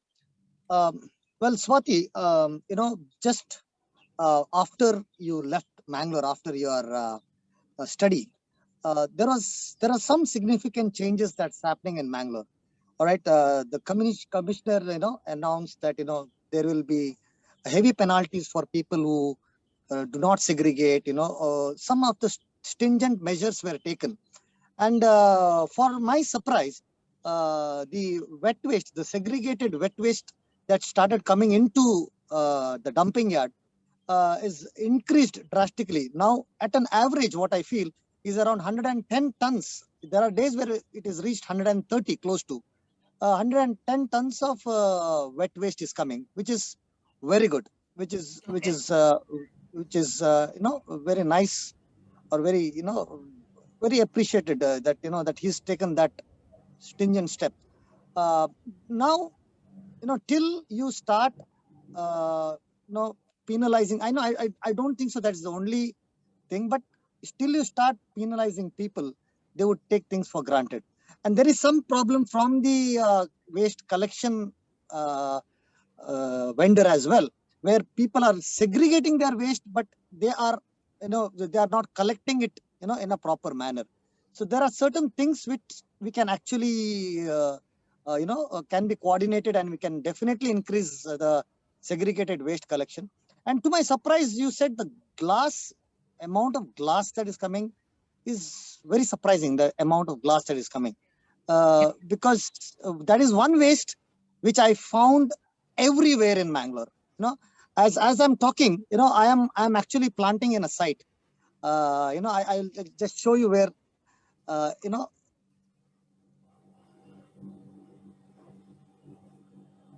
right. This is very close to Mangalore. All right, and we found at least 2 truckloads of bottles. So glasses, the liquor bottles. So this is something we need to address, which is a serious concern. Yeah. Okay, thanks, Jeet. Srinidhi, would you like to go next? Considering, under Plastics for Change, there is a lot of work happening in the city. What, in your opinion, is the biggest problem when it comes to waste processing? Yeah. So I come from slightly a different point of view, right? Which is, how can we engage the informal sector? One is to really do what you guys are doing and how the government needs to act. But how can we also engage the informal sector? And that's where I'll stick the framework with. So better traceability of material, it can be your organic material, it can be dry waste, non-recyclables, that will get better accountability into the system, right? So traceability systems has to be strengthened, whatever type of plastic or, the waste may be. And this is where, people like us, we are building a whole new set of, or employing innovative technologies to drive the traceability and accountability. For example, we have mapped about 50 odd stakeholders, like, the small scrap shops, big scrap shops, and we get to know exactly how much quantum comes to our facility, and also in some sense help in those, block those leakages that you were talking about. Because as a company, we are not just here to, make money, make profit, but it's more of an impact driven kind of a mission that we have. We are mandated to specifically for, stopping ocean bound plastics or mitigating that. So in that sense, I think bringing in technology as a solution, and also involving the informal sector into the whole scheme of things, that should be the way forward, I think. Okay. I have a question to you. Like, when you say technology, what kind of technology are we looking at? Is it blockchain? Is it AI? Is it having more applications that are looking into channelization of waste? Like, what specific technology? Right. It's basically end to end, right from the generation to the disposal, right? It can be blockchain, it can be AI, it can be mix of both, right? But, we should leverage technology. For us, we are not using blockchain at the moment, but what we are using is a simple application which logs in data, right? Like you said rightly, data is not there with the government, and people, we struggle with data. So once we start with that, I think we can put in a lot of other, we can definitely fill in the gaps and put in the right action plans. Okay. My thanks, Srinidhi. I think that was really valuable, and I do agree with you. I think increasing traceability is the need of the hour. Nirmala, my next question is to you. Considering Hasirudullah works a lot with informal sector, we've been shouting and talking about informal sector integration, but what are some of the models that we could specifically explore for Mangaluru?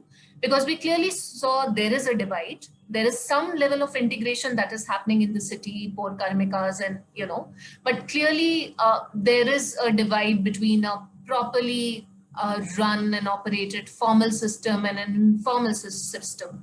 So how can we sort of, merge this line? Because we've been talking about this since 2016 in the country. And Hasirudullah has been someone who's worked around setting up model, especially around incentives and livelihood generation for informal sector. So, how can we encourage more of formal-informal integration in waste management for Mangaluru? What are some of the models that could be explored?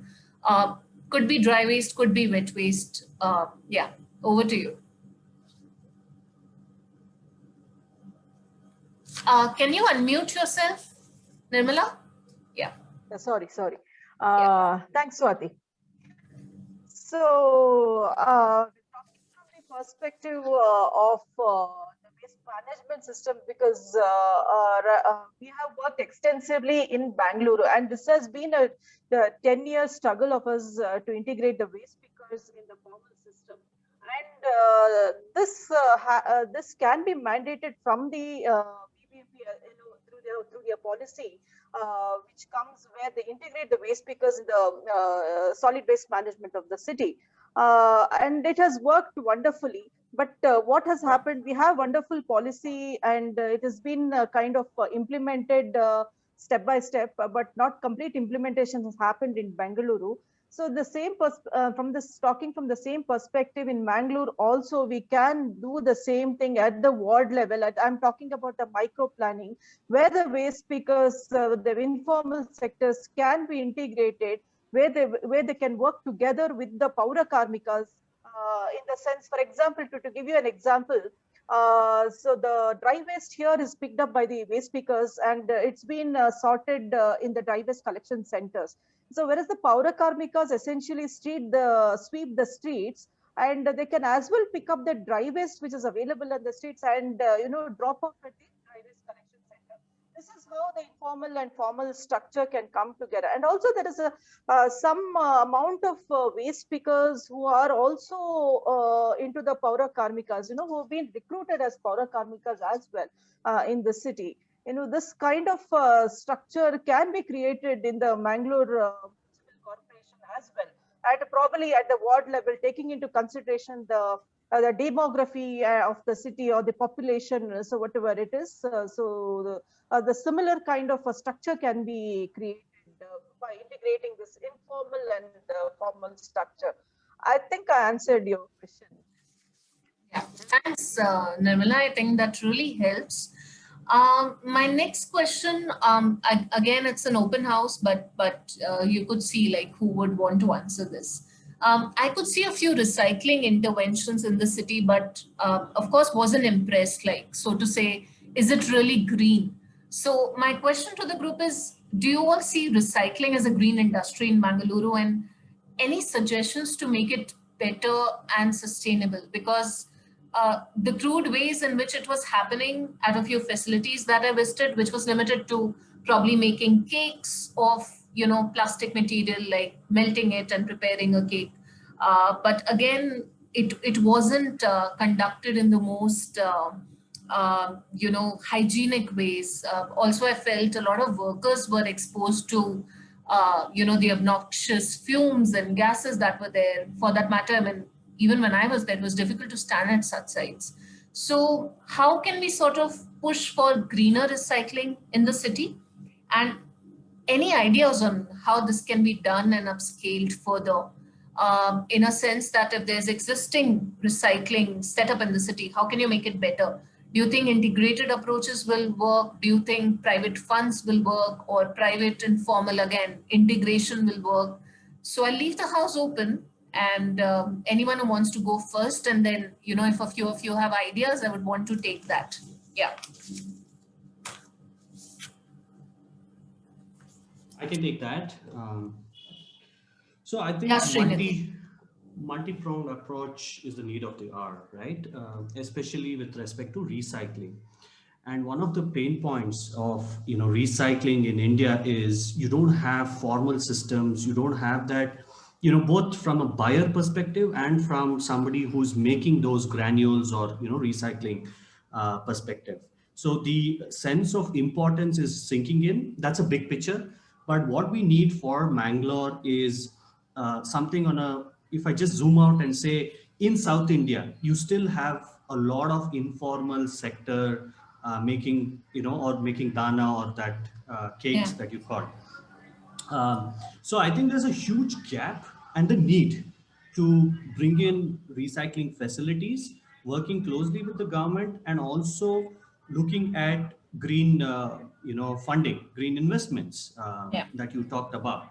There's a huge need and a huge gap, because just imagine most of the material, I'm talking about PET specifically, from plastics, they go all the way from Thiruvananthapuram or Kanyakumari. I think most of it goes to Gujarat. That's like 2,000 kilometers it travels before it's made into any usable material, and then again travels all over India to be used in, whatever. So how do we close this gap on circular economy to truly make it circular and lean in terms of resource management or energy requirement? So I think decentralized systems will help, but again, the technicalities involved, can we put up a recycling facility to provide good quality material, right, at Mangalore? So these are questions that we need a little more deliberations on, to see options in terms of who can do what. Maybe the government can come in with some subsidy or the land requirement. Somebody else can bring in the money, somebody else can bring in a technology. So it is basically different stakeholders have to come together to make that happen. I don't know if I made sense. Yeah. No, it absolutely does. And I do agree, Srinidhi, that we need integrative approaches wherein different stakeholders have to work together to sort of push for more greener interventions around resource recovery, especially the dry waste value chain. Any other comment? Professor Sriniketan, any comments from you? Yeah. Already you said you have visited some research. Can you all be a bit loud? I don't know, is it a lag at my end or, yeah.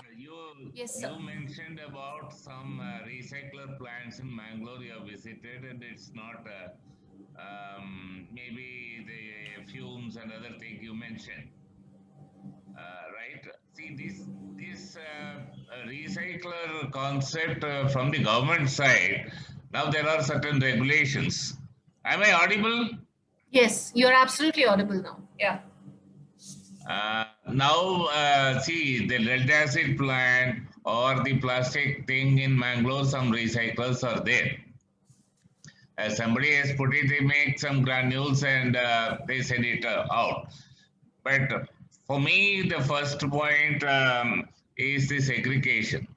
And then if that can be done, I think whatever you are saying, the technology is there. Elsewhere, we can bring in the technology and kind of government regulations, if it can improve. I think people in will bring in some finance and privately, we can integrate those things in Mangalore so that this issue of plastic waste management will come. See, the implementation of plastic waste management rules from the regulator point of view is not that effective, because if you see the Karnataka State Pollution Control Board, they have given all people without even having any basic facility for recycling. They are collecting, some people are sending to cement plant, some people are sending for some kind of granule manufacturing. So these can be regulated, and what you say, the greener way of recycle has to be introduced in Mangalore, provided, as I now see, of course, this yesterday we had a long discussion with the Deputy Commissioner because High Court directions are there. I don't know whether you know, the standing order is there, 8th is there. Tomorrow we are visiting again the dump yard, because I have been associated right from about 40 years in Mangalore with these plastic and dump yard problems. The problem here is we started with plastic Ekiko Andolan in Mangalore. There were very senior people who were associated with this movement. Later, the city corporation said, we will take it over. Now, 16 lakh dry waste is dumped in the dump yard, from which the leachates are coming. So there is a huge issue. The High Court has taken a very serious view of this. But to tell you frankly, now this plastic is associated there without any segregation, the dump yard now. Roughly what you said, 17%, maybe around, we have calculated around 20% of this. So you can imagine about 4 lakh plastic is there. So metals are there. The NGT is telling that you should remove that, otherwise they'll fine the corporation, 100 crores fine they say. But we are saying removing that kind of a plastic and how it has to be stored, where it can be done is a huge issue. Maybe first thing, whatever is coming into their dump yard, if properly segregated, and the plastic about 20%, what we say today about 300 tons or 350 tons you have estimated, about 70 tons plastic of different kinds will come. Maybe we should go for an integrated approach of recycle, and that will improve the situation. Thank you. Okay. Thank you, Professor Sriniketan. I think some very useful insights. And I do agree that the quantities of plastic or the complexity in waste composition in our cities will not decrease. It will increase only further. So about time we have systems in place which focus on segregation. My next question is that in case now we do understand that if plastic recycling is a challenge and there is, of course, a lot of robust infrastructure that is required. What kind of infrastructure are we looking at? And probably Srinidhi, Nirmala, you all could share. But are we looking at MRFs? Are we looking into integrated processing sites? Are we exploring decentralized systems? So what would be the best fit for Mangaluru, considering also it's a major educational and commercial hub of the state? So what would be, if we really deep dive into the issue of plastics and dry waste management, what would be the best fit model, or you feel a hybrid model will work for the city? So, I'll leave the floor open, whosoever wants to come in first. Yeah.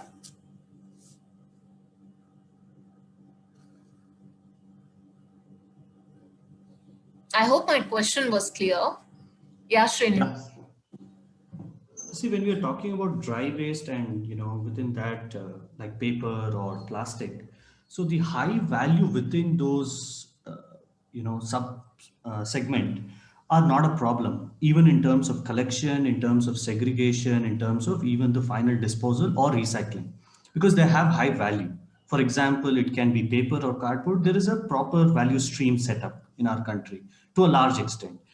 The same thing with plastic. For example, HDPE, PET, since there is value, there is a system, there's a supply chain, there's a value chain set up, right? From the informal into the formal recycling units as such. Now, how do we really tackle the non-recyclables and the low value really? I think even the leakages, especially when we are talking about coastal areas and coastal cities, that really comes from your lower value MLP, your PS material, such materials, which have really low value and people do not want to recover, whether it's the waste picker or whether it's the municipality or whether it's, any other trader or scrap shop. So how do we address such? I know it's a very difficult thing. It might not be the low hanging fruit, but that's also an area that we need to look at.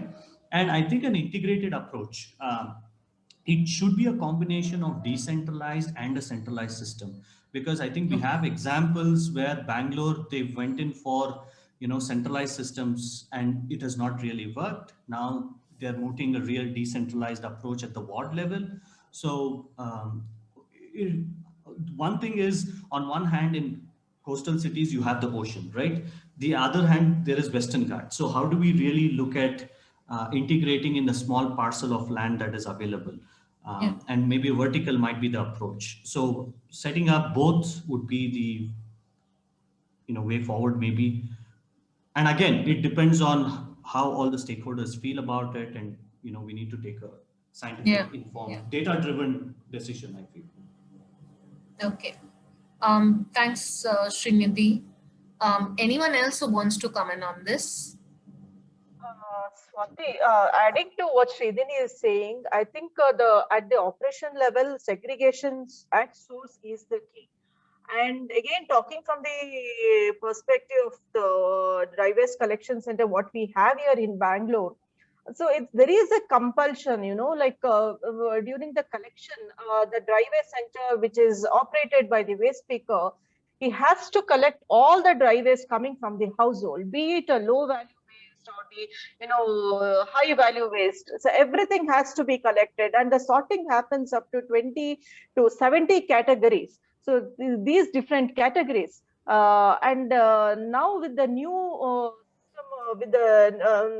new system which has been it is not come into force complete, it is not implemented completely, but they have to, wherever there is no dry waste collection center, there is MRF material recovery centers which has been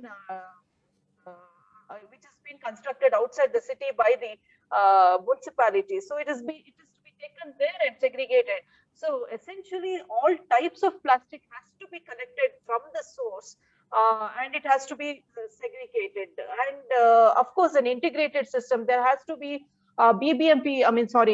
Talking about the municipality, they can have their own MRF system, and also there can be an integrated system also, where there is organization or the informal sector and funders all working together. So it can be a combination of all these. And at the micro level, it has to have a control system with strengthening the supervision. I think this kind of works, what I feel. Okay, thanks, Nirmala. I think, we're also talking of a scenario where we as experts feel that segregation is mandatory, it's not optional. So clearly, if you want to make the system more robust, and also as Professor Sriniketan mentioned earlier, can't happen without keeping segregation into, keeping segregation not in the picture. So clearly agree with your inputs.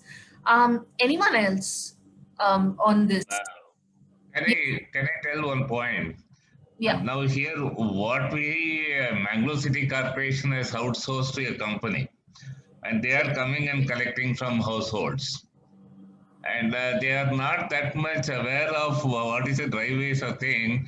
We segregate and give, that fellow mixes and takes it to the dump yard. And therefore, the company what is outsourced also does not know or train the people are not there. So my thing is, what you said about the material recovery facility has to be there, as Madam has said. maybe outside the city. That is because the way what we do, kind of awareness, whatever we do, somewhere it is getting mixed, even though what you said, mandatory segregation at source, but what we are seeing in the ground level here in Mangalore is some kind of a mixed waste coming to the dump yard, and therefore the first priority has to be a MRF somewhere outside. And as you have put now, there are several technologies available. Once you have segregated, whether it is PP or PT, whatever it is, the technology is available for getting those segregated material if it's a value, or it can be converted, so that one can decide based on the quantity what we are going to get every day. Okay, thank you, Professor Sriniketan. My other question, and I really want to know from your personal instances and experiences on the ground, do you think can consumers or citizens influence better systems or infrastructure with regard to waste management? I mean, usually it's the municipality or a private company that works around setting systems, but we've also had instances in the country where citizen movement really helped in strengthening waste management. So do you think this could work for a city like Mangalore? Can consumers or citizens influence change, and how? I mean, this could come from your personal experiences by being in the city, or your experience of working in any other city in Karnataka, and you felt that that really drives change. Or you Considering the literacy rate here in Mangalore, people are aware that there is a responsibility for them to adhere to this mandatory requirement of segregation at source. But what happens is they have, because as I said, I'm telling in 90s when I was with the Danita consultants on this municipal solid waste, we introduced several things at that time. We introduced this plastic at that time also was a problem. But unfortunately, municipality said it is our responsibility, we will take it. And they ultimately ended up with this dump yard and other concept. So citizen-centric things to certain extent will only work in this kind of a situation, because ultimately, see, can I give a 1 minute example of you? In a place like Mangalore, Lady Hill, we said one rat picker, we said he'll go around every house, he'll collect the dry waste, because we saw huge money he was getting, paper, glass, tin, everything he could segregate and get money. One apartment where the doctors were there, they refused. They said, I'm paying tax to the government, it's a corporation duty. Why should I pay you some 1 rupee or 2 rupees at that time? So such people also will exist in a city where the corporation and the politician will say, it is our responsibility of solid waste management because it is under the rules. It is the urban local body has to do. So segregation can be done, but regulation and management, we have to leave it to the local bodies to strengthen them. So it is a combination of both, only will work in our country. Thank you, Professor. Nirmala, you wanted to add something to this? So I completely agree with Professor. It is two parties working together, the citizens as well as the government coming together and working on this. But having worked on very micro level here in Bangalore, 3 of the wards, citizen participation is absolutely important, because they are the ones who generate the waste in the first place, and giving them awareness and that kind of responsibility in the disposal becomes very important. See, and I don't agree with the education part here. However, they are educated or uneducated, is eventually the behavior change in them. I can as well see a person who will be carrying the waste early in the morning in his Benz car and throwing the waste at some dump site. So where is the education here? So I think the behavioral change we need to bring out through IEC and all of that. And there is not even a single person who knows about segregation here in Bangalore. I think every person in Bangalore knows about segregation. It's more about the behavioral change which we need to bring through IEC. Thanks, Nirmala. I think I do agree. Sorry, I can go on with this. I know, but definitely works. The citizen participation is definitely works. Yeah. In any city for that matter. I agree with both yours and Dr. Sriniketan's comment. And I also feel that having worked on implementation in cities, sometimes the higher income and most literate groups are the most difficult to break, in order to get things done on the ground. So which is always a challenge, you know. So of course it's a very thin line, but of course behavior change component has to be at the center for. But the collection process will change, Swati. In a low income group, high income group, the collection process should change. The behavioral change should be brought about in all of the people, be it education person Okay. or an uneducated person. Nirmala, your voice is fading continuously, but I think I got you what you mentioned, like strengthening collection systems is very important also to instill change. My next question is on biodegradable waste. As we also saw in the assessment, a lot of potential on biodegradable waste management within the city is not utilized. It's hardly 20% right now, and a lot of it then goes to the dump site. Also, the manner in which windrow composting is happening, I'm not sure it's the right way to do it. So how can we upscale biodegradable waste recovery in the city? Do we have some potential models that could be explored? Again, I'm looking at both decentralized and centralized approaches. So Jeet, I want you to, considering you're working in the city on wet waste management, what you think could be some of the potential models that the city could explore to upscale wet waste management, because it's bare minimum right now. Whatever it is, it's not enough. Yeah. Well, yeah. See, now this, as you all aware, the new rule, bulk waste generators should compose their waste at the source level. And that is possible.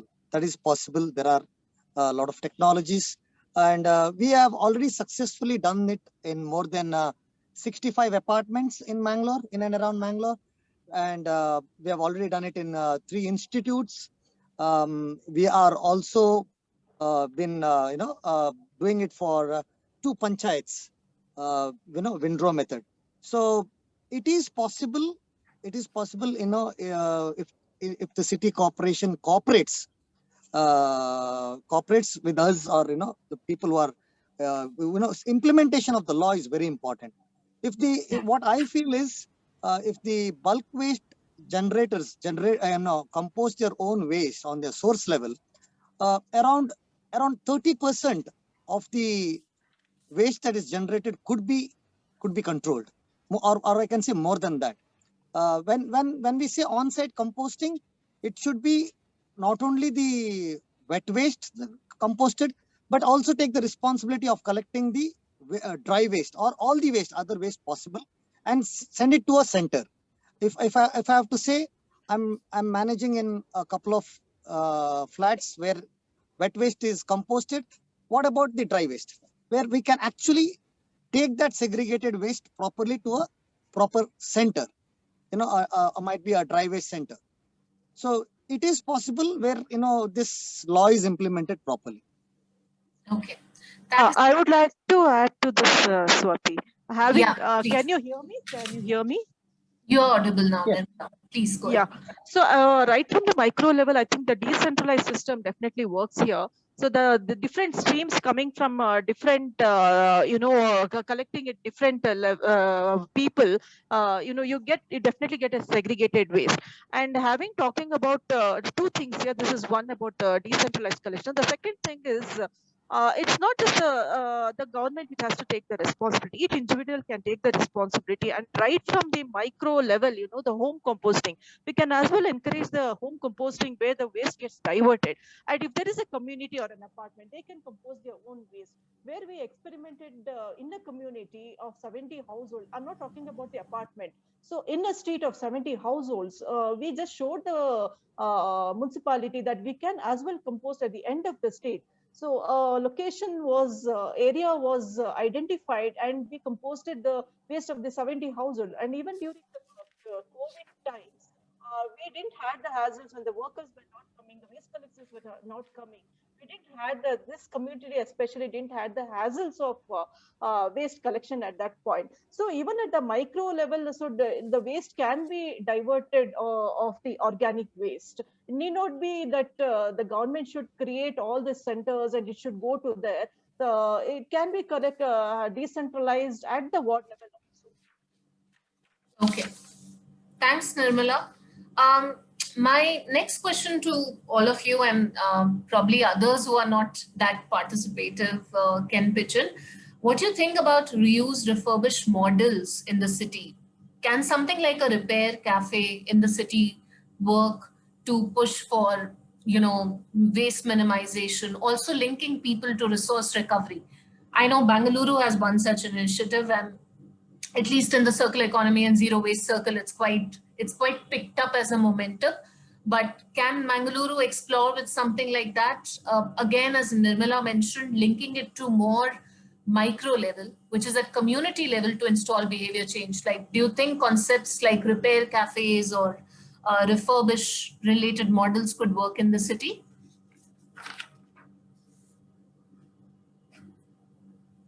Anyone? Madam, I'll just tell one example. When we thought in the Mangalore thing, this battery buyback, and we told the people, we kept at different places. This was in association with Mangaluru City Corporation. So we kept in some city malls and wherever people come. But it was miserably a failure one. Okay. Because what happened, people were ready, but this corporation did not join with the person who is supposed to be a recycler, take it and regular interval and this. So that's why I'm saying people and the corporation must join together and create this kind of a system. So now another problem to me now by the High Court as well as the state level we are talking, this because of the COVID, this PPE, whatever is there in the airport and other thing, they have said it has to go for incineration, for this plastic thing. And in some places, they don't go raise the temperature. It is partially burnt. It is thrown in ashes and all. So now the state advisory committee has taken a very serious view of this plastic burning and thing. And the other day with the secretary, we were talking how to manage this additional 3 times the load has come. In Mangalore, if you see the hospitals where I work now as a director, the plastic waste, that thing, biomedical thing, it has increased by 3-fold, and we don't have a capacity to burn the incinerate also. Some issues may crop up in future also about this kind of personal protective equipments, what is being used. Some people throw it. In Bangalore, I was told they simply wash and reuse. The concept of reuse, it has created more issues now. So we have to be extremely careful. The words are good, but the people who try to misuse has to be controlled by regulatory authorities. Okay, noted, Professor. Any other comments? I think we're short of time and I really want to sum up. But my last question. Swati, yeah. Yeah, Nirmala, go ahead. So adding to that, so refurbishing and all is largely done in Bangalore at an individual level. For example, if there is an old bucket, a paint bucket, it is made as a planter or something, So at the individual level, a lot of things are happening. But even the restaurants, some of the restaurants, the ice cream parlors, they say bring your own cup. Instead of using the disposable ones, they have made it. They have put in the notice board, bring your own cup, which kind of encourages. Nirmala, your voice is breaking again. Oh, I'm sorry. I think. Yeah. I think my last question, and I would want to open it to the House, is: do you think COVID, the pandemic, past 2 years we've been living in it, has it impacted waste management systems in the city quite adversely, or has it not affected processes? Because in my experience, we went to a few, most of the recovery centers that we went to in the city, there was either dearth of staff, or the equipment was not operational, or the processes were just limited to collection right now because transportation was not possible. I mean, these were some of my observations, and I felt that a lot of processes, especially around recycling, have halted. But what is your opinion? Like, do you think the pandemic has impacted, dry waste channelization, especially heavily? Definitely, Swati. The pandemic has the dry waste where the operators are not able to send it to the next recyclers since they were all closed during the pandemic. So we came up with this MRF center where it could take 15 watts recycling, 16 watts dry waste to this MRF centers. So that was a little difficult, for the operators, because they had a very small space at the ward level where they kept this dry waste. That was not sufficient where they can store the dry waste also. It had to be sent to the next level. So that is one part. And secondly, a lot of plastic waste was generated during the pandemic, which we could see everywhere. So there was no channelizing of this plastic waste, and eventually it went to the landfill. So this was largely felt, these two things. Thank you. Thanks, Nirmala. Srinidhi, do you want to add to this, considering a lot of your work is around plastic waste? Yes, the lockdown and the COVID restriction definitely has an impact at both. A little louder. Oh, I'm so sorry. Yeah, can you hear me now? Yeah. Yes, yes.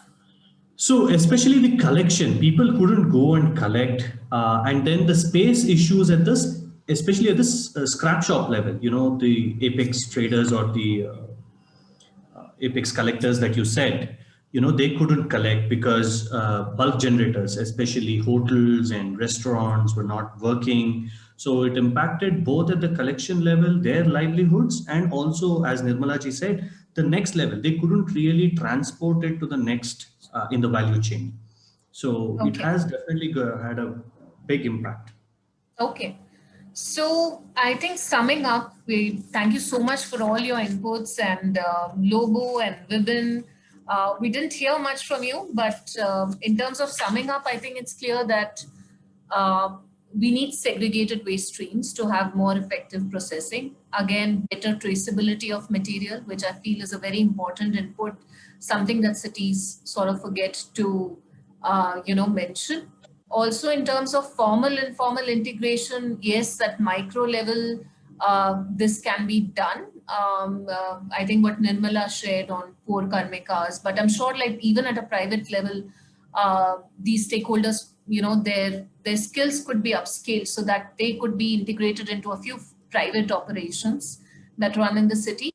On recycling, I do agree on the fact that we need to have a lot more in-house systems in the city, and to have more decentralized systems and more technically competent systems, so that waste not travels like hundreds of kilometers to Gujarat and other states, but gets more or less treated in-house. Low value plastics is definitely a concern, but then we all agreed that integrative approaches, which is a mix of centralized, decentralized, would be the way ahead. On repair cafes, not sure it'll work or will not work, but on citizen engagement, I think all of us gave a heads up that it's important. Then on biodegradable waste management, of course, clearly there is important, it has to be scaled up further. I think, yeah, so anything that I missed, because we'll have to sum it up and the table, so everyone can introduce herself or himself, and then we can start the conversation and the discussion about how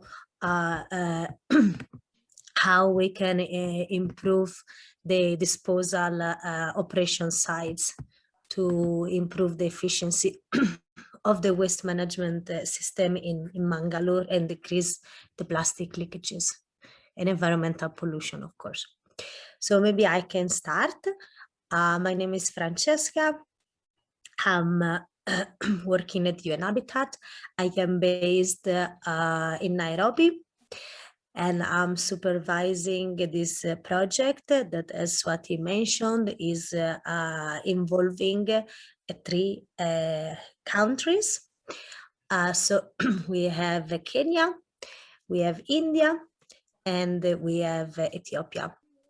So the objective, this project aims at like building the capacity of the city to assess and evaluate the waste management system, and also aims at identifying the the infrastructure, policy gaps, a sound waste management system, and a type of circular economy. So once we have identified these gaps, through a participatory approach, we are looking for interventions and solutions that are feasible and that take into consideration and involve all the stakeholders of the waste chain, formal and informal, and see how we can design an action plan to move towards a circular economy for Mangalore and increase efficiency of the facilities, of the resources, and the waste, to minimize also the amount of waste that we send for disposal. Okay, so welcome back. Okay, so I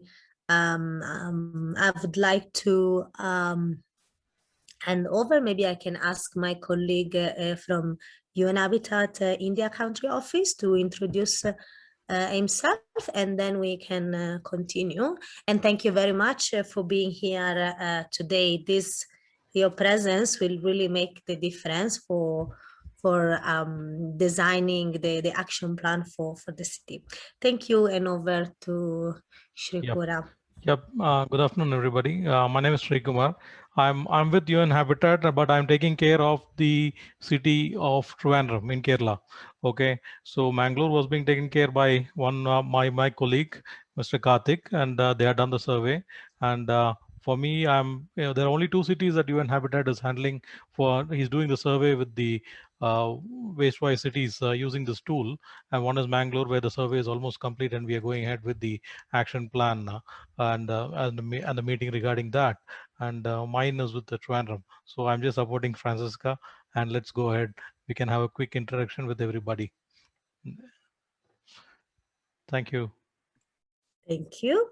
Good afternoon. I'm Kiran Kulkarni. I'm based out from Bengaluru, but Mangalore has been one of my associated city for my work culture. And presently, I am also one of the expert bioremediation advisor for Swachh Bharat mission across Pan India. We work on various cities for solid waste management and processing and legacy waste, and as well as the leachate treatment. Coming back to the today's subject of how to manage the waste management at Mangaluru is one of our prime importance. And we have been working with the Commissioner, Dharmaraj sir, and the full team over there. And coming back from my point of view, saying that that today in this section, what we are mainly concentrating on? Yes. What is the subject for us to talk? Because there are so many options actually. For us, it's gonna be the improvement of the disposal site. So the improvement of the. I'll continue. Okay. As it has already been told, the total MSW, municipal solid waste, is segregated into degradable matter and non-degradable. In degradable, we segregate into the compostable and wet and dry. Then in the case of wet, it comes the kitchen waste, plate remnants, and all that stuff. All this will go into processing of compost, which probably the Hasirudala are the local collection point. And in the whole of municipal solid waste, I am of the opinion, if we handle the wet waste properly, 90% of our solid waste problems are currently solved. And only that is a point of importance. Yep. And, sorry to interrupt. Kiran, sorry to interrupt. What we thought was we'll just have a quick introduction, and Francisca has a set of slides, and we'll be showing you the complete the results, and then we have a discussion points. So based on that, we could have a discussion, and then we'll have to collate the whole thing, and then Francisca will be breaking out, and when we break out, we'll be giving the results. So we could all discuss together, and one by one we can discuss, and we can find it. Okay. Thanks. Sure. Thanks. Thank you. Thank you, Shrikuram, and thank you, Kiran, for your introduction. I would like to ask someone else to introduce, maybe Anand, Mr. Anand. Would you like to go next? And thank you everyone for at least showing the camera when you introduce yourself. Thank you. Very good morning to everybody. This is Anand Vardhan. I am Director in Cheshire Environment Services. I have a long working experience in India in the field of solid waste management. I have been associated with many waste to energy projects. I have designed operational guideline for many corporations across the city. I have also earlier worked with head circular economy in India, Mr. Sodhi, on fee corporation for setting up the plastic waste processing facilities. So yes, and I am also associated with the Mangaluru Corporation and studying its current site and trying to provide some solution for improving the waste processing facility there. And I have I have long working experience in India with corporation and understanding ground problem in executing the processes. I have been involved with many corporations in setting up projects on public-private partnership as well, being one of the expert in India in the field of public-private partnership. Thanks all for Thank you, Ms. Anna. Thank you very much for your introduction. Yes, so apologies if I pronounce your name not correctly. Mr. Dharmaraj, would you like to go next? I am part of Infrastructure Development Foundation, consultants to Mangaluru City Corporation, basically for all physical infrastructure projects of the corporation. This is a social technical society, and we are also involved in managing the legacy waste from Mangalore. We have prepared the DPR. Now the further RFP and other details are also to be ready, and we are also looking into the solid waste. We basically are concentrating on a decentralized and treatment at source concept. Thank you. Thank you very much. Maybe can I ask Rakshita?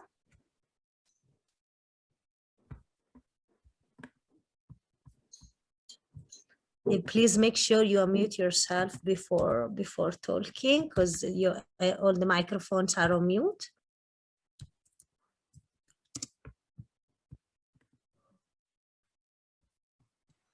I think we'll go to the next person. We could ask the joint director to introduce himself. Please, director, you're welcome.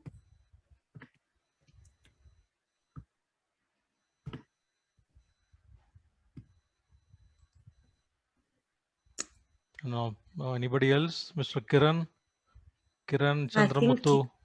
Kiran. I introduced myself, Okay, I'm Kiran. Okay. From Swachh Bharat. Okay, there's one more person, Kiran Chandramuthu. Yeah. Oh.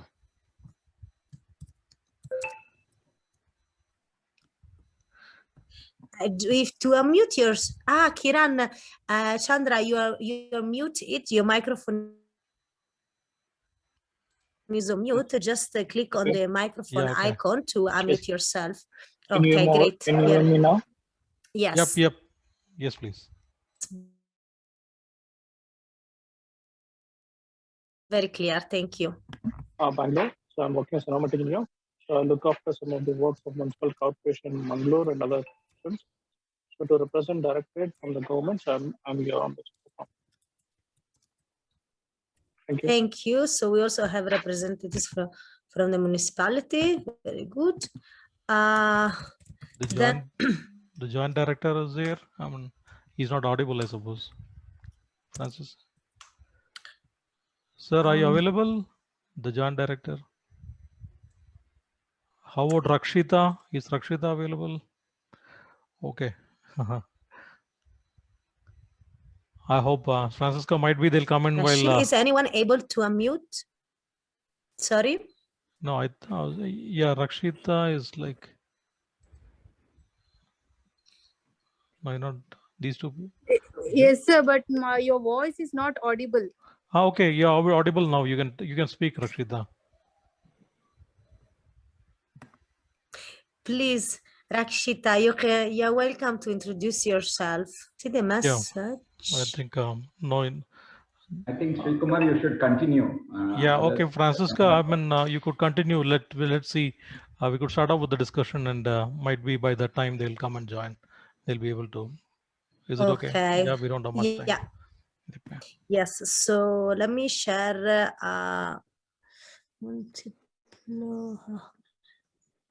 Okay. So let me share my screen.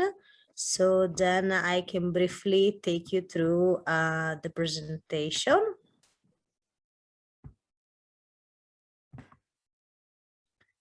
One second. Okay. Here we are. I think hope everyone is able to see my screen. Francisca, yes. Great. Okay, so let me put into presentation mode. Voila. So this, as I mentioned at the beginning, we are here to discuss the improvement of the disposal site and its operation. What can we do to improve the level of control of the disposal site and to decrease the plastic leakages?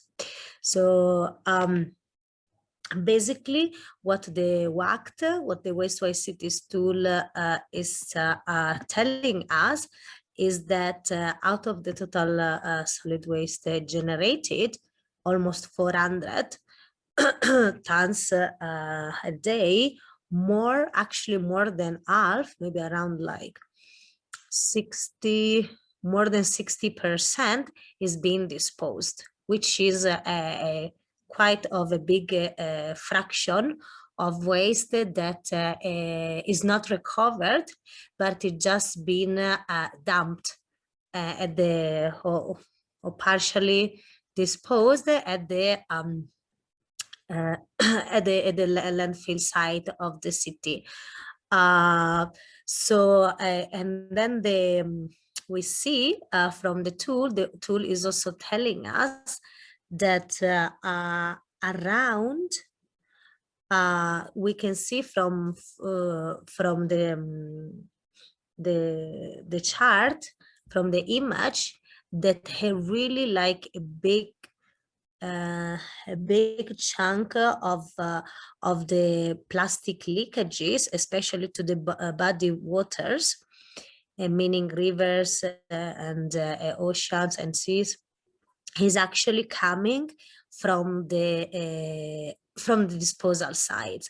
So now the question that we want to address here is how can we decrease? How can we decrease the amount of plastic that is leaking from the dump site, and also how can we decrease the amount that reaches this disposal facility? Okay, also this is I'm gonna go briefly through it. We see that most of the waste generated in the city is actually organic waste between kitchen or food waste and type of and garden. And then we have the second biggest fraction is I would say plastic film, and then we have paper and cardboard, and then metals, textile and plastic dense, so the thick type of plastic, and then we have composite products. So this was that are a bit mixed, maybe plastified papers or so on. So the tool is also telling us that Pachanadi landfill has a basic level of control. So we still have out of like it's still like we have a room for improvement of the level of control. We can see to we have no control, basic control, limited control, and full control. So we still have another 2 steps to do. And here we are a bit underlined which could be the most necessary actions to reach the full level of control. For example, such as a daily cover of the waste, and also move to a bit like towards a type of sanitary landfill, put in place intervention to go from dump site to intervention, and increase the leakage contamination and increase the treatment of the leakage coming from the dump site. And also thinking about for the future, what is going to happen when the landfill is going to reach its full capacity. Is there any plan for its closure? What will happen? So during the WaCT application, also some challenges were identified. As we mentioned, over 65% of the waste cities is being disposed, which is not the most sustainable option.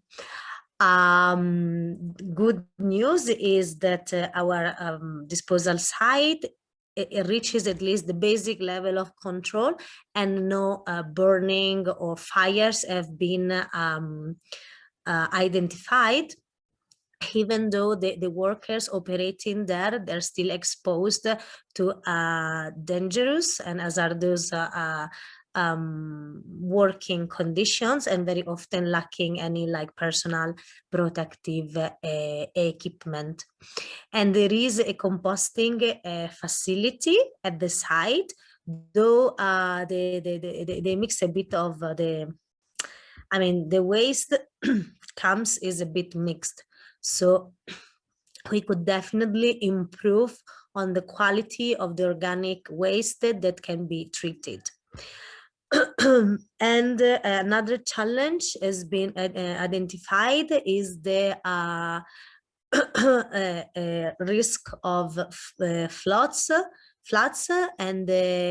and stillbirths, which can be extremely dangerous. We've seen in other cities of the world how, for example, the dump site has been collapsed, and then like a lot of people actually lost their life, unfortunately, due to this. And one example, it just happened a few years ago in Addis Ababa at the Kosher dump site. And finally, there is also other neighboring districts are also bringing mixed waste to the dump site, again, like increasing the challenges and the difficulties in recovering the the resources. Here we have, if you have any questions, we are welcome. Otherwise, we started drafting some questions for the discussion, because again, here what we want to discuss is how can we strengthen this move to a type of zero waste plan or zero waste approach.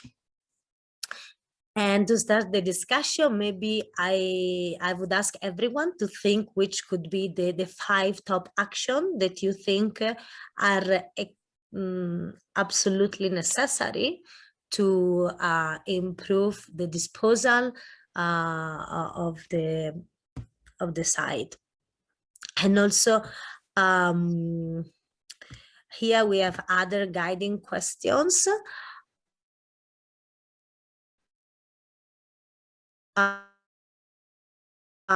What is your opinion on utilizing the site as an integrated processing center with focus on processing? So maybe this question is suggesting, what about instead of having the disposal site as only disposal site, but what if we can set up as a kind of sorting center where the waste is dropped first, and then he's further disaggregated, and then from here, what can be recovered is sent to recover. It goes for disposal. And which another guiding question is like, which policy do you think policies are needed again to have an effective landfill management? And at the moment, there is no any tipping fee at the dump site. Do you think the introduction of the tipping fee would help the management of the site, or maybe could become a disincentive for the collection company to bring the waste there? Because at the moment, the collection companies are paid to collect the waste and bring it at the landfill. So I now would like to open the floor for the discussion. Yes, so yeah, maybe if, sorry, we are running out of the time. My colleague Shikumar is suggesting to give 5 minutes each for like a feedback, and then we can have, I can wrap up and present the main points, or I also will be happy if someone else, maybe even someone from the city, would like to present. Yeah, So, I have some basic questions for you at this point of time. Please. I am for the suggestion. I am Kiran Kulkarni here. The last point, 5 actions to be taken for strengthening disposal for zero waste plan. I am for it, number 1. Why mean? You have a very good, more than 3-decade plus dump site. Nowadays, under the present situation, getting a location for setting up a solid waste processing set is not possible easily. Here it is already readily available, and we can clear it and use it. We set up a system in such a way, whatever the present legacy waste is there, need to be cleared once for all. And for clearing that, we can set up a processing plant, which later on, after clearing this, can be utilized for futuristic daily waste coming, rather than avoiding setting up a waste process. I mean, the dumping site is a wrong concept, as we have already been practicing it, but we know the major point. In whole of your study, you just mentioned leachate, but you have not touched upon the dangers that leachate is going to create, because it is going to contaminate the underground water. So there need to be an immediate, I suggest the team to look for a water analysis in and around the dump site for how much area already the underground water is contaminated. How to do this? To get the sample of water from various open wells, bore wells, in the vicinity of 2 kilometer, 3 kilometer, 5 kilometer. And if we analyze all that, we know what is the content of pollution and take appropriate solution on one side, number 1. And in your presentation, you have mentioned this dump site is good. There is no fire in it. See, the main reason why fire is not there is this is a hilly area, number 1, dump site. Second, it is in a heavy rainfall zone area of India. Because of heavy rainfall, all the degradable content would have degraded and flown off from the dump sites along with the flowing water. So that is one of the reasons there is not much flammable gas generating degradable material available in the waste. Hence, you would not get in to see the place. But if you go to other areas where low rainfall takes place, there we have a higher fire catching zones. Whereas I was looking at it, and you have answered the question very good. The analysis looks to be good, but only thing is the more importance has to be given for leachate analysis. Then, while setting up this legacy management, we should plan to set up an infrastructure which the corporation can later on use for the daily fresh waste management also. Yes, and my theoretical calculation of around 400 grams per individual, based on the calculation, reached me, assessed me to have expect the 350 to 400 tons per day. You have mentioned it as 391. It is excellent, no question. And somewhere in the course of discussion, our Dharmraj sir had asked one question. There is a difference between our assessment. Sir, Dharmraj sir, I would like to bring one point here. The difference is because they have already observed the plastic thing has increased compared to normal practice. It is because of Corona pandemic, then much of the things are carried and packed foods are delivered, and for that reason naturally the plastic content might have come up, and in theoretical what happens, our assessment was 350 to 400 tons. I had assessed it, and probably they have given that, and maybe here and there will be plus or minus 5% or 10% variant. Otherwise it looks okay. Thank you. Thanks for giving me an opportunity. Thank you, Mr. Kiran. So just to make sure that I captured your suggestion correctly. Number one, you're suggesting to make a water analysis of the water bodies surrounding or close to the dump site to understand the level of contamination. And then you're saying to set up an infrastructure for daily freshwater management, and also to clear the dump site. So are you suggesting to rehabilitate the dump site and then to create or build some type of sorting center? That's which infrastructure are you referring to when you say for daily fresh waste management? If you can clarify this one, please. Thank you. Yeah, what I want to say is it's not water bodies. It is water bodies, true, open well, bore well, underground water contamination. Yeah. Because Bangalore is a place where water will flow and reach the sea or the river or other areas. But the underground water, once contaminated, that is the source for drinking water for the villages in and around the dump site. That's what I would like to say. Second thing is, yes, I want to say that whatever infrastructure corporation is going to set up should be in plan for later on, after the clearance of this dump site, can be used for processing the fresh waste also. That's what is our suggestion. Okay, so you're suggesting that this infrastructure to be set up should think for the future. The fact that more waste, the city is going to generate more waste, and this infrastructure should take into consideration this waste generation growth. Okay, thank you so much. Anyone else? Maybe Mr. Anand, would you like to comment, please?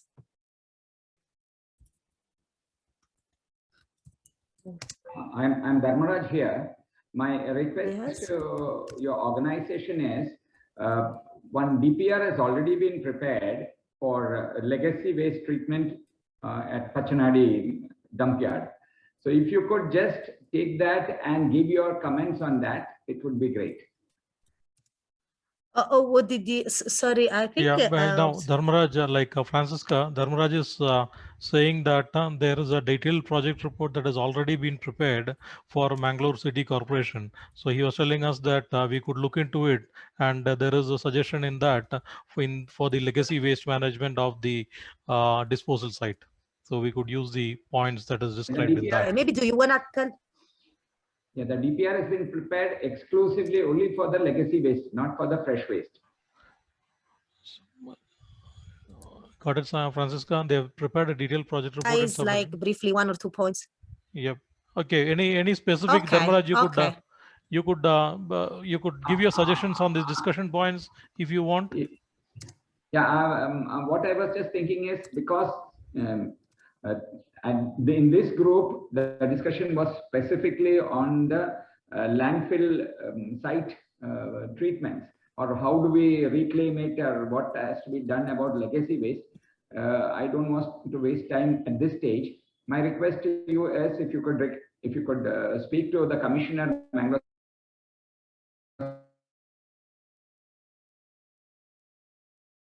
City Corporation, and if you can give your inputs, necessary changes or improvements or anything, it would be good. Okay. Okay, so then I'll ask our colleagues to get in touch with the municipality corporation and ask for this plan. One more question I have, Francis. I have one more question. Do you have in your case studies elsewhere, what is the methodology would you use for discarding already calculated data, statistics, quantification of plastic is already mentioned? Is there any method or is there any system or is there any project that you have in your plan of UN Habitat for disposal of this plastic and RDF? Yeah, thank you for this very valuable question. In our experience, so far, we were able to rehabilitate the dump site through the Fukuoka methods, which is especially looking at the leakage treatment and collection of the gas. But I must say that we do not have direct experience in like recovering plastic waste from the dump site, but I can further investigate with my colleagues to see if anything has been happening, but not to my knowledge. Can I And share now something with you? Can I share for a minute? I just maybe let's see if we will have time a bit later, because I would like to give the opportunity to also the other participants to give their opinion. But then let's see if we have some time at the end. Then I will be very happy to hear more. Please, maybe Mr. Anand. Madam. Yeah. Madam, thanks. Abhinatri. So, hello. Yes, we can hear you. Yeah. So basically, I agree with the comments of Mr. Kiran and Ras.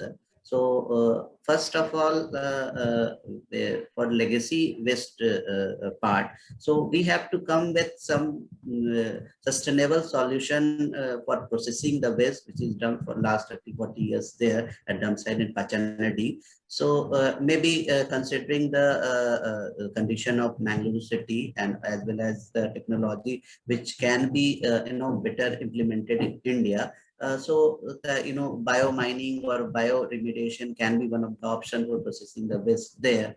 Saying that, as we understand that plastic at particularly plastic at dump site due to degradation and leachate oozing out would not be possible there to take out the plastic and process it. That can be segregated and used for converting into some kind of biofuel which can be used for some other purposes.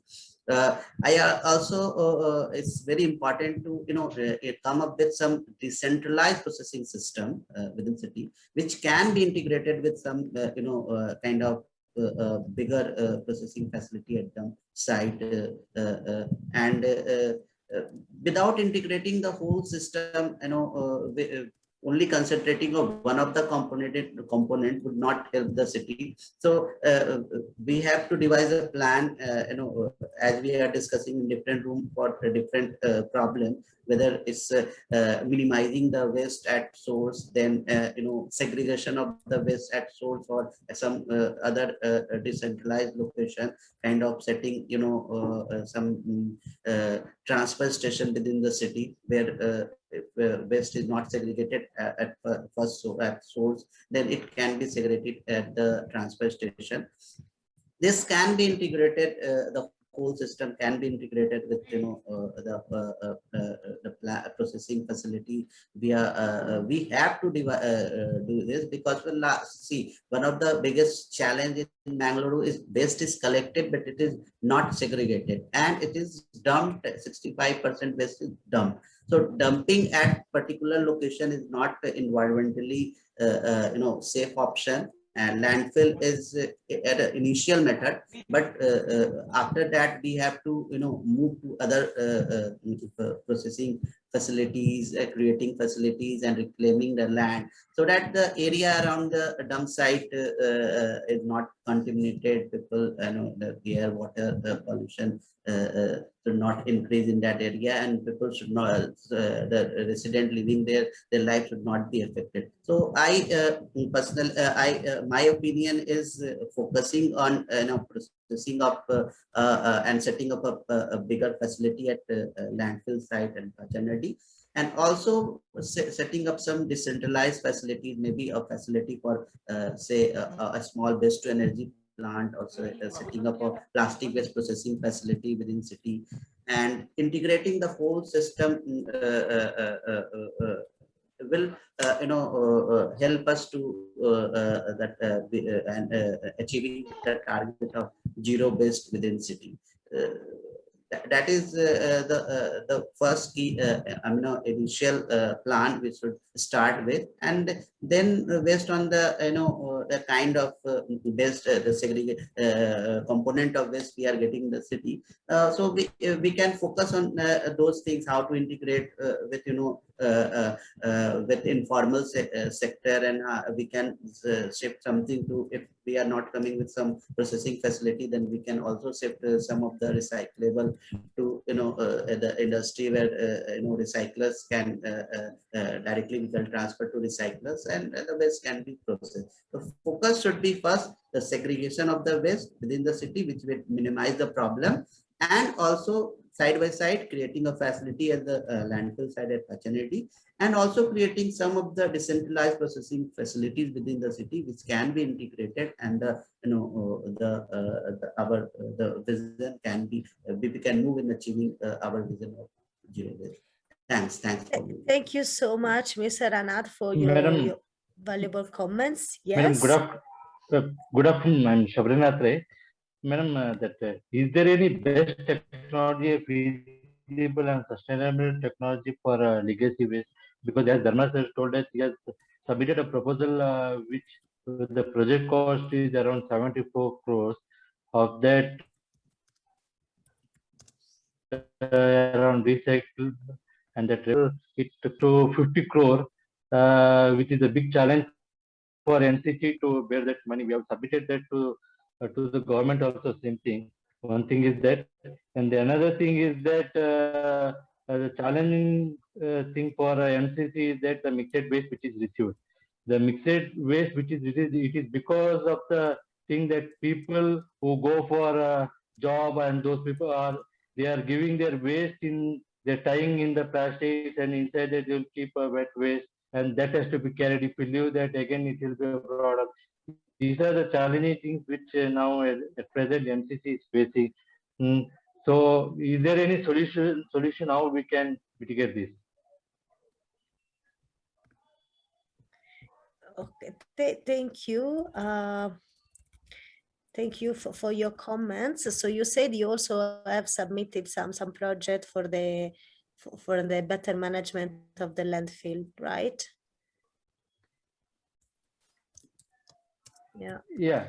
That IDF that Dharma sir told, no, that same thing I am just repeating, that they have submitted the report that actual the cost of the project is some 74 crores.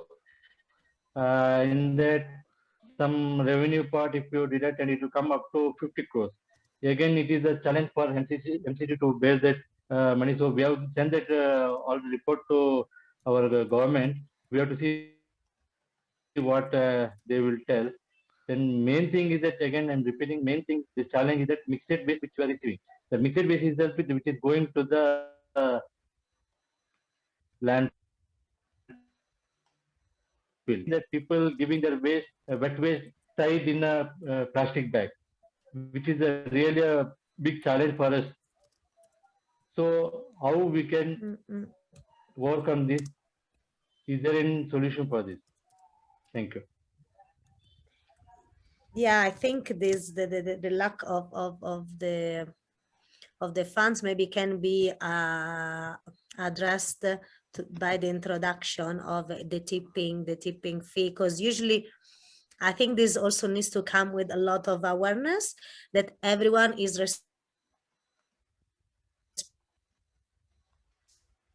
responsible comes comes with the cost.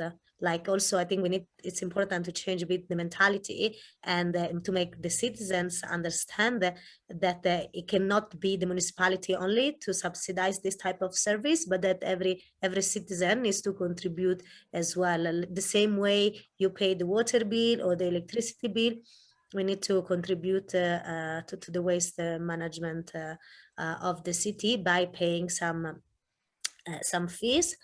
And as well as even the collection companies.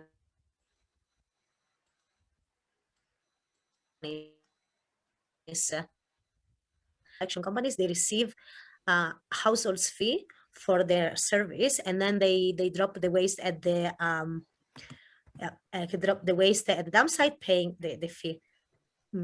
And so I think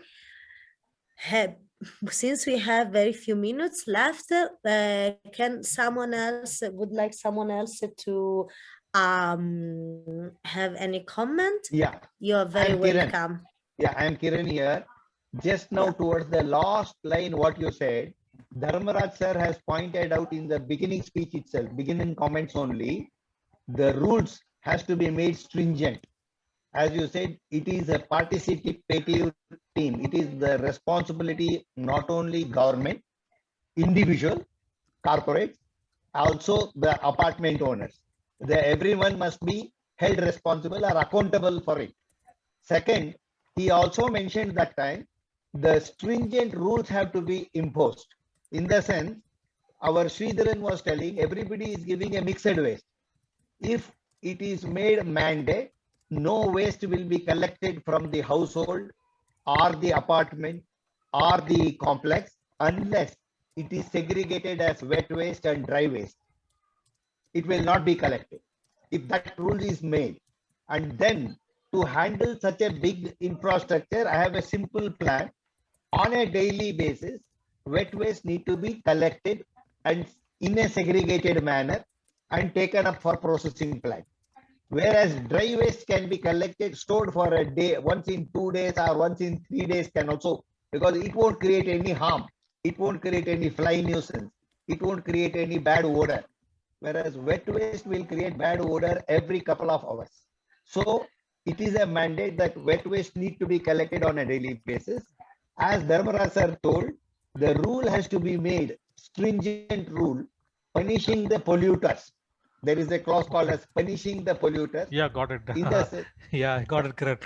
Kiran, could you, could anybody else, we just only have 2 minutes or 3 minutes left. Sure. Anybody else could also, yeah, joint director, sir. Anybody else who wants to, I don't find anybody else speaking. Maybe the joint director, are you able to unmute yourself?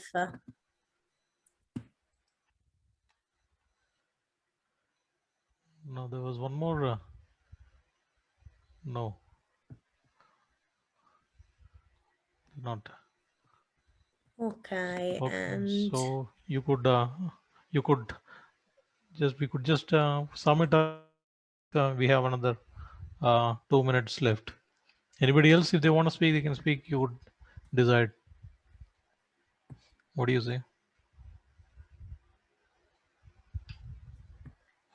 So we can exploit the last few minutes.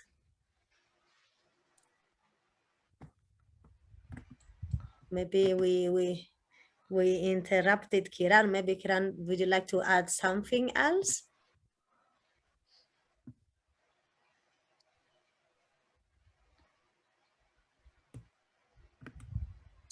Yeah.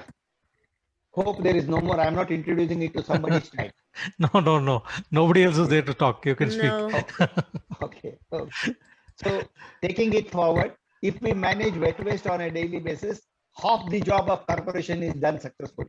Then the dry waste can be handled separately in its own thing, because why am I able to talk authentically on this is my role in Swachh Bharat is capacity building of corporations, which I day in and day out talk to many corporations across India. So I would repeatedly say the same thing.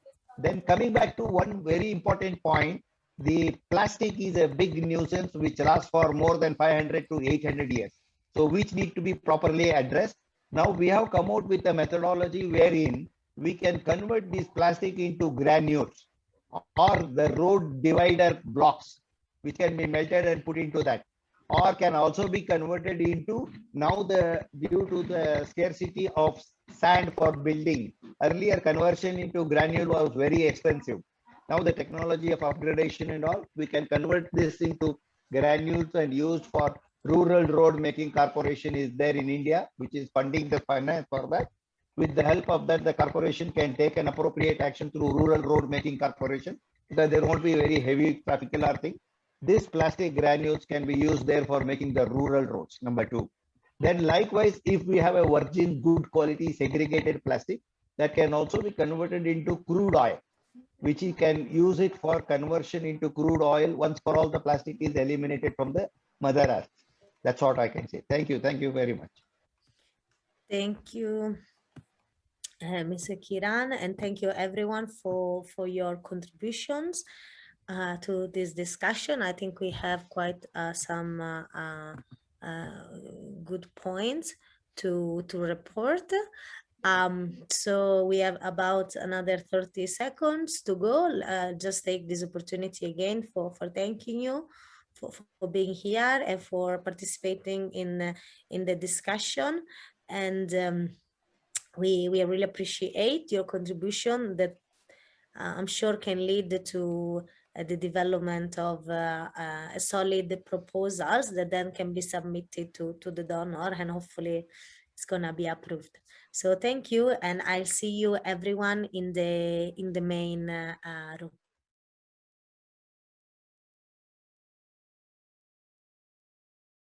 Shall we do a quick round of introduction? We didn't get a chance to do that in the previous session. Yes.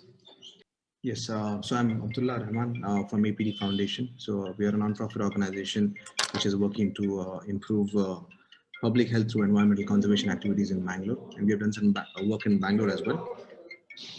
So we have had the good opportunity to be a part of this UN Habitat study, and we're pretty glad we could be part of this assessment.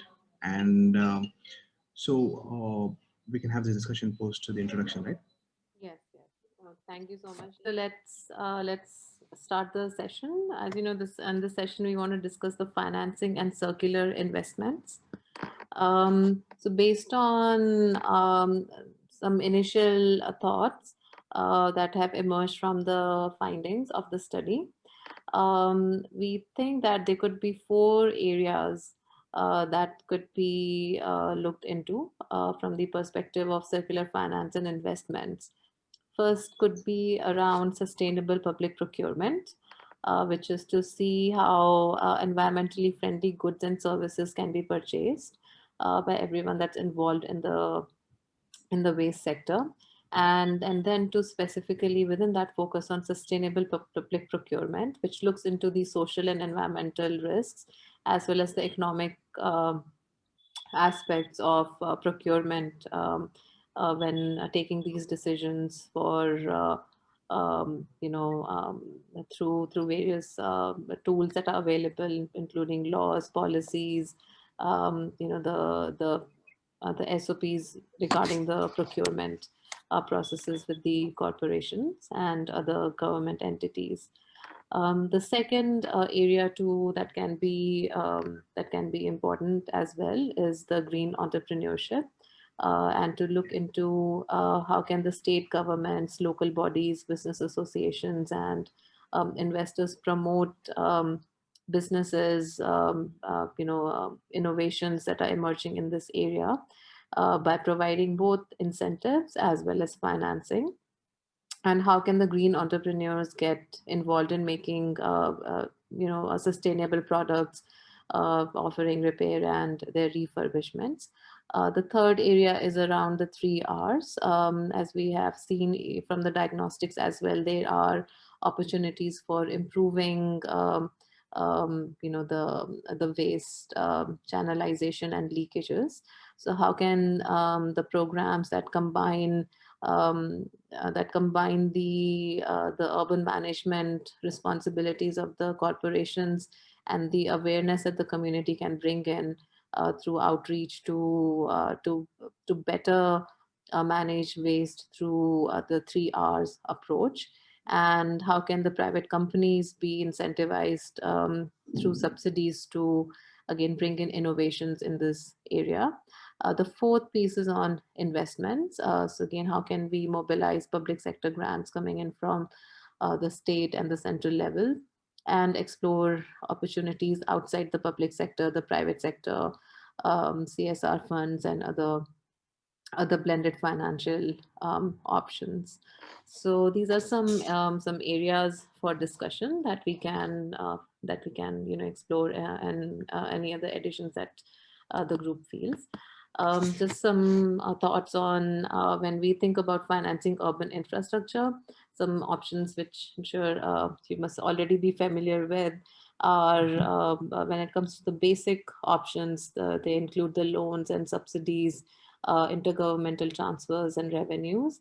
But outside of that, we can also look into what are the sources of financing for the private sector. We already mentioned CSR in the previous slide, but in addition, there could be municipal bonds, the public-private partnerships, crowdfunding, JVs, and so on, and options for additional financing through international organizations and through looking at viability gap funding, loans, financing through debts and grants. So a bunch of options that we feel that we can explore as we are looking into what could be the next steps from this study. And lastly, here's a sort of a summary on what could be the financing mechanism and financing mix for Mangaluru. When we look at the government sector, it can, it gives opportunities for maximizing the revenue stream through user fees, recyclables, and other sources.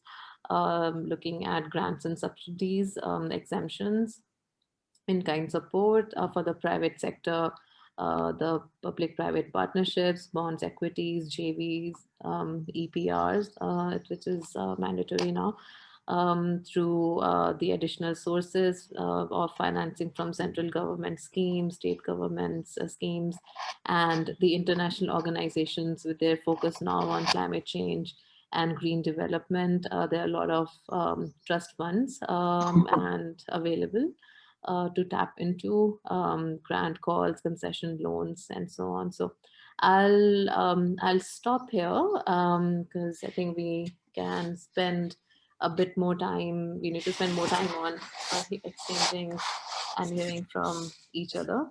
So I'll stop my screen, sharing my screen, and open up for discussion. So perhaps we can just go around the room and see based on the presentation that was given by Swati, what in your opinion could be certain areas to prioritize for infrastructure investments? And has the corporation done any sort of needs analysis to understand where these priorities could be? Or not the corporation, but generally, like what from all the stakeholders, like what could be the the priority infrastructure for solid waste management that Mangalore City would need?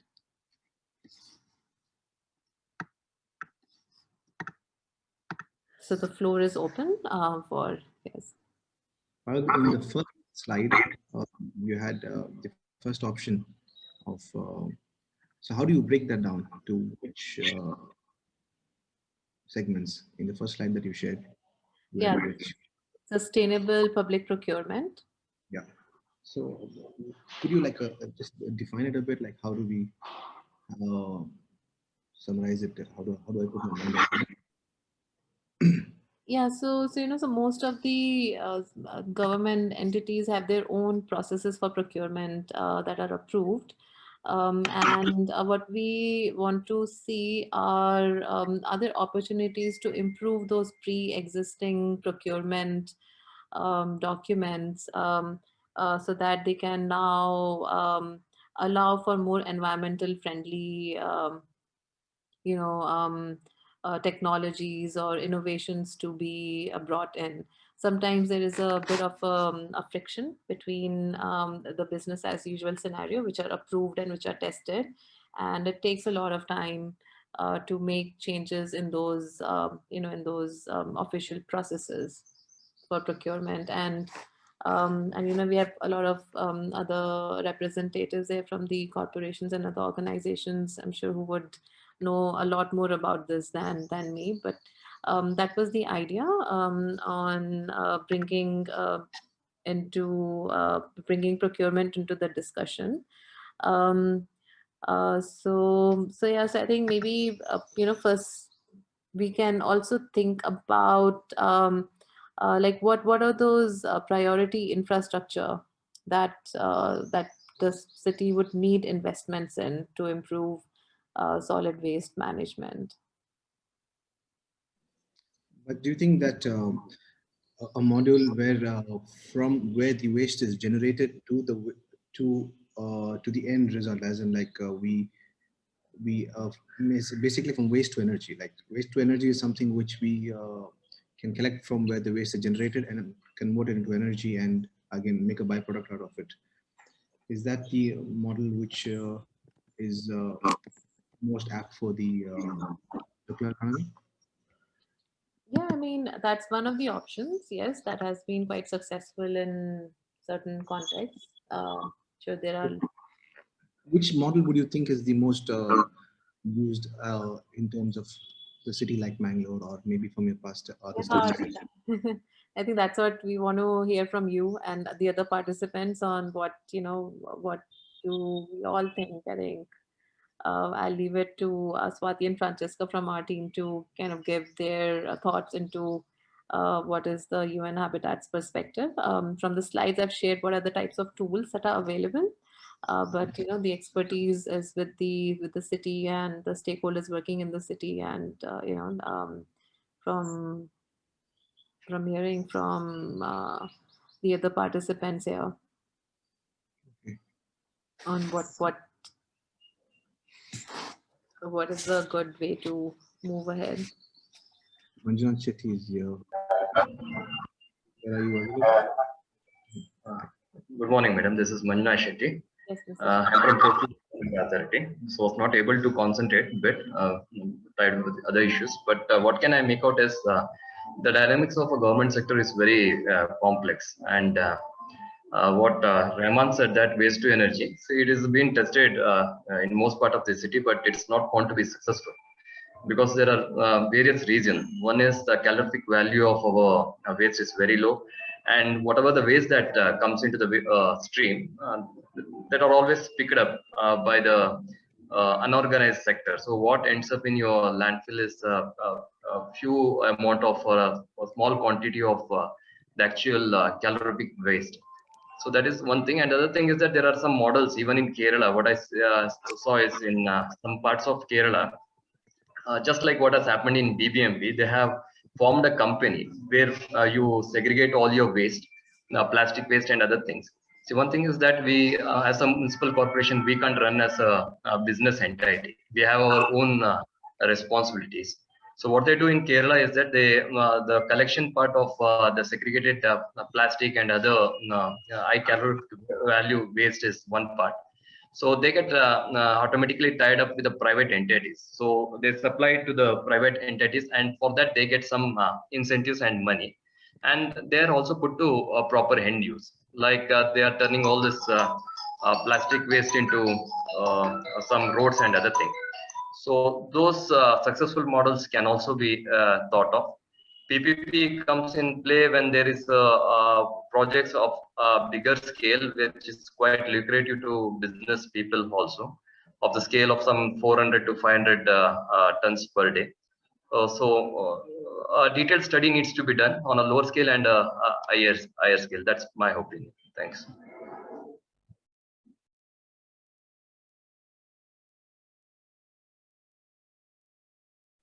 Thank you for your remarks, Mr. Shetty, and I agree with all your observations that the waste to energy plants require a lot of um, you know sort of setting processes in place before the waste reaches the plant for its viability. And take a note of the Kerala model also that you mentioned.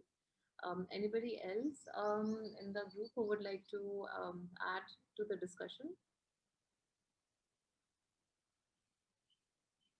So we are looking into what, in your opinion, would be some of the priority infrastructure to invest in for waste management, and could the and then what kind of proposals can be developed. So, for example, should the proposals be should be tied more with the improvement of service level performance, or should they respond more to the state's mandatory requirements, or can the proposals be based on ward level, or some recommendations coming in from the communities? So some options on how to think of what types of solutions, what types of projects that can be pursued. This is Arun Rao here, ma'am. Yes, please. I just wanted to chip in, see, I'm from the smart city SPV. Yes. We have tried a couple of projects which have come out very successful in the PPP arena. Okay. Now, I think there is a need in Mangalore to promote a PPP in terms of SWM. Now, I think we should try out some of the successful models elsewhere, though it may not be as lucrative as it seemed to be for other projects.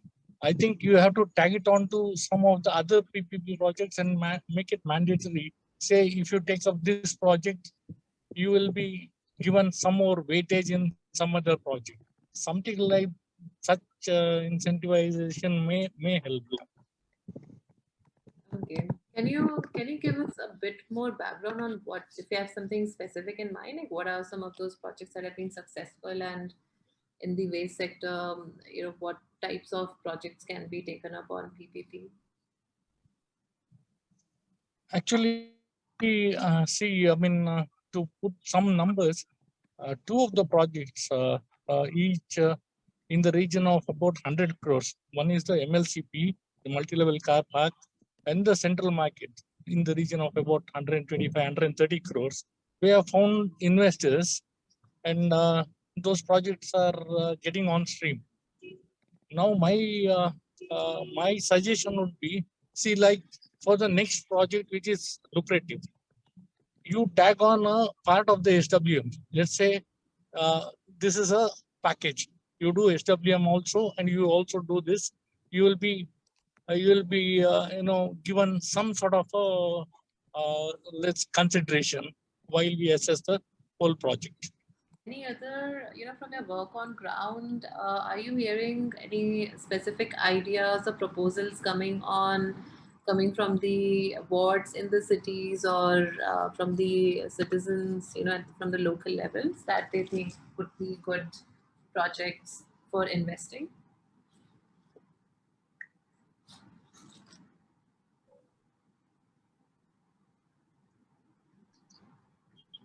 Hello, madam. Yes, Mr. Shetty. Yeah, hi. So there are a lot of proposals coming in. The thing is that there are very few who can say that they are experts in municipal solid waste management. So there are a lot of projects that are coming up. So they just try to replicate whatever the things that are happening on the other part of the world, like in European countries, which might not fit over in India. Like waste to energy, a lot of things happened even in Pune. There was a very promising technology called as Concord Blue that came up. So everyone started investing on Pune. They started working on it, but they couldn't run it successfully because in waste to energy, what happens? The moisture content of our waste is too high, So to take off this moisture only, you require a lot of energy. So based on that project, even in Udupi also, they also had started to carry out that project. So such projects which comes up with a promising note, and when you find it failing, then it's quite disheartening. So for our scenario, composting is one of the best technology and which is time tested. But the thing is that you require a lot of manpower resources and it's a day-to-day activity. What I feel is that there should be some authority we should finalize on the technology which works so that yeah, the municipalities can help themselves off from burdening themselves from taking a lot of proposals that's coming in, where most of them are not the tested one or which might on an experimenting stage. Thank you. Point well taken.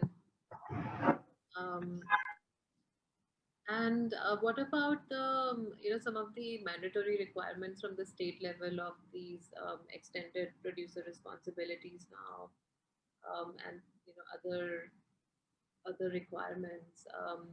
Is that an area to look into if it's something that can be strengthened for the city?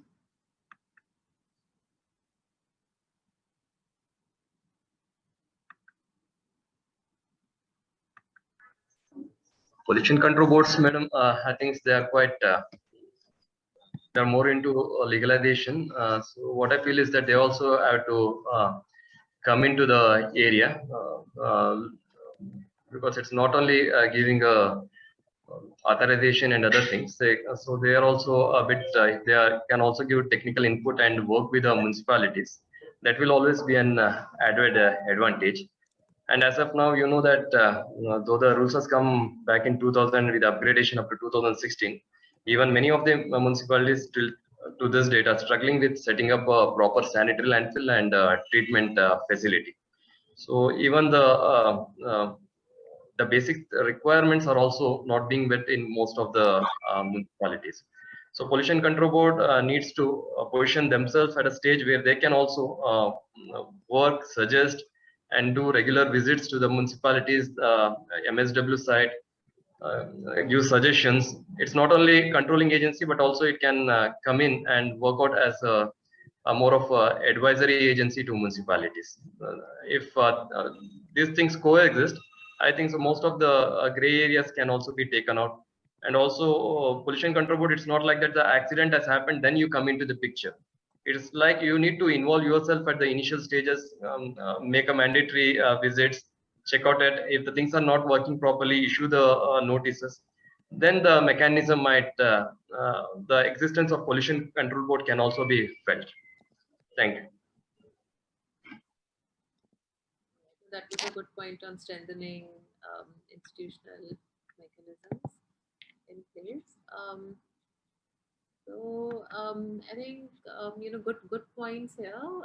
Some other opportunities for improvement, like we also saw in the presentation, are on the around the service level itself. Already there's quite a high level of efficiency, but how can we still minimize whatever leakages occurring? So around the efficiency of waste collection and waste segregation, how important are these areas? Collection of user charges and cost recovery for the municipal corporation itself. I wanted to ask Mr. Manjunath Shetty regarding the dry waste collection center concept. Is that something which we have been, which we have set up in Ullal Council, and we're hoping that Mangalore could follow the same thing. But Manjunath Shetty sir, do you have any suggestion or opinion on that? I'm sorry, can you say that again, that you have set up something? Dry waste collection centers, basically. So how does it, something which we have set up in CMC, the first one in DK, and in Mangalore City as well, been encouraging the concept because it helps in ways in empowering the speakers who we work with, and it creates unity for them. So that way, it also helps the waste in terms of waste minimization, basically.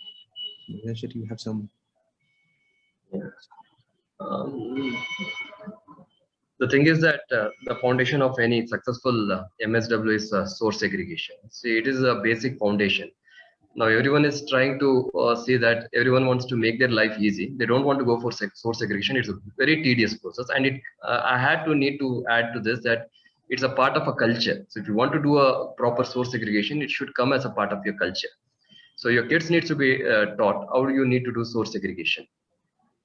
But now what the thing is happening is that everyone is trying to say that they don't want the source segregation. They just want the waste to be there, and you need easy technology to make it vanish.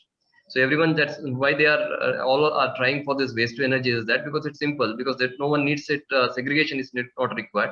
You dump the waste, you just put it somewhere. It should turn into ash, and everything should solve. That doesn't happen. And particularly for Indian scenario, it will not happen because we have our waste is quite heterogeneous. It's not as simple as that, and it's very low in calorific value. And one is it should become as a part of your culture. So each and every household has a role to play. Each and every school has a role to play. So then only it will happen. See, rules and regulations will always be there in papers unless until you enforce it in a very stricter manner. And you know how the dynamics happen, the thing in your democratic setup. The rules and regulations, if at least 50-70% of your rules and regulations are implemented very stringently, I think so we would not have had a discussion on this day about source segregation. The rules have been from 2000. And I need to say about Almitra Patel, who is revered highly, because it's because of her that we have these MSW rules. And I happened to meet her way back in 2010 or 2012. She used to say that she had been struggling a lot. But even to this day, there's a bit of improvement happened, but not to the way that what had to happen. So source segregation plays a key role. And again, I said there are a lot of unorganized sector who are into this source segregation. They are called as kabadiwalas, rag pickers. See, you also need to highlight it. I don't say that you can hit two of them on the same stone. So they have their own issues also, rag pickers. So they also need some counseling, because what the present scenarios, they do some rag picking, earn some money, and they spend it on unrequired things, like they are morely addicted to alcohol. So you don't know whether they will turn up tomorrow or not. So there's a social issue also that also needs to be taken up. And one thing is that if you all take out your useful plastics, and also what they do is that whatever they sell to the market, they are not getting the rate that they had to get.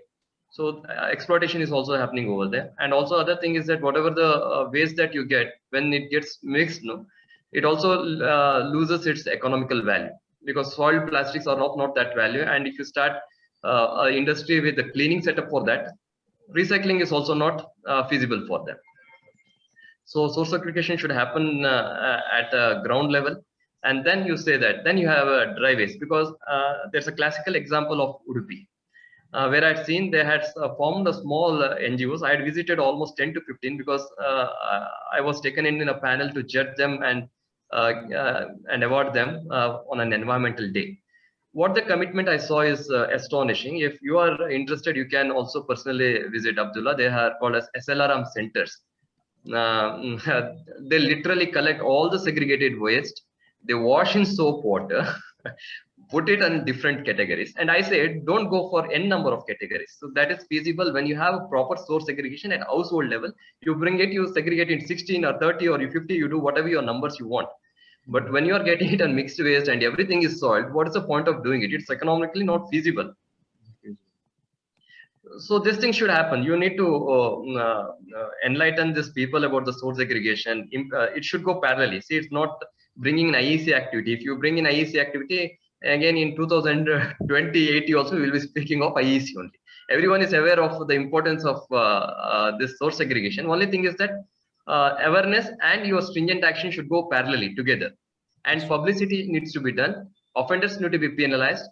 And at the end, sometimes if it's so bad, you need to have your name and shame policy should also be happened. Because we care for name, Mangalore, you know that whatever it might be, we think of reputation. And the thing is that offense is not happening from the lower middle class or poor sector. It's happening at a higher level people, because they don't like to take the responsibility of source segregation, soiling their hands, and they don't even bother what happens to the waste once they are left to the gate. So I have seen personally when I was working in Mangaluru City Corporation, the so-called elite societies, elite apartments, we say of a big reputation. So they hand over the garbage to the watchmen or so-called people. They literally bring it and just dump it the opposite side of the road. That thing is happening. So source segregation is not a simple concept. It's a most tedious concept of your entire MSW thing, and the success of the entire thing lies on this. So unorganized sector should be brought into an organized way, and penalization should happen. It should happen at each and every household level. Then once you get a quality type of segregated waste, then you can think about a number of segregation. But right now, let us keep it to 3 to 4 to 5 of them. And most important, the Udupi concept, what I said, though they do it very beautiful segregation, they wash it, literally wash it with soap water, each and every waste, they don't have a market. So you need to provide the market also. Municipalities, I said, they don't work on the business model. We have our own. So the commissioner, if he wakes up, he has a number of problems to tackle. It's not only the solid waste management. So what I said, like in Kerala, you have you segregate the waste to the best of the quality. Then bring a private entity. You need to give it in the you need to shred it and give it to him. So and reduce the volume. If you want to, you can pack it up.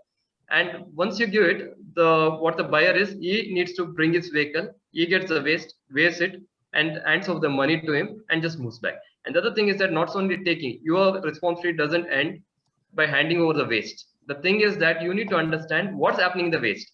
The classical Kerala example I have seen is that they said the zero waste. But what was seen is what you do with the non-veg waste, what would be the other type of waste? They don't have an answer. The answer is that they dump at some of the Karnataka border and they put pot into it. So it's not the responsibility that you hand over and you forget it. You have to see that what they are doing the waste. So the Kerala has a tie-up over there where what they do is that the municipality is supposed to segregate it, shred it, and hand it over to them. They get paid and they do it and they utilize it to useful purpose like laying of roads or into some other business. And that's what is required. Thank you, Rabbi. Extremely, I think, very, very important points, Mr. Shetty, especially around the source segregation, because even in the international seminars, this is not spoken about enough, where the success of that we hear from the waste to energy plants in Korea and these countries are working because they spent 2 to 3 years in just educating people, training people, penalizing them, and really getting down to that level of awareness and making segregating waste a lifestyle. And in some cities, I know from the sitting in seminars that actually it's quite expensive. The user fees are very expensive to if the waste that the household is generating is higher than some benchmark that the municipality has put in place. So a lot of I think that's a very important point that you have raised on how to really go beyond IEC and getting more action-oriented options to get the people to take more active role in this.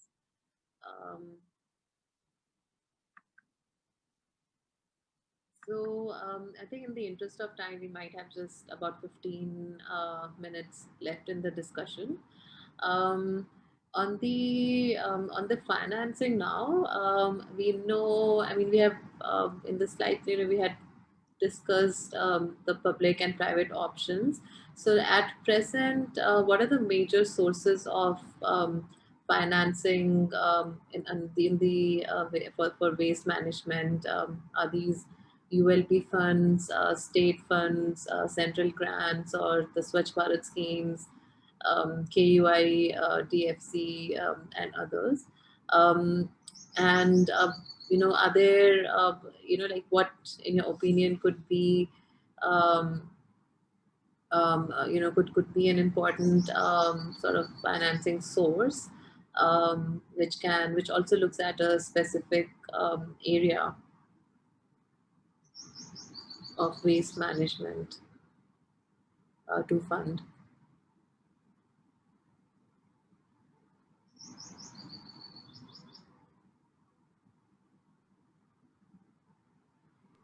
Or we can have a more open discussion on what could be, what could be some of the viable options for seeking funding.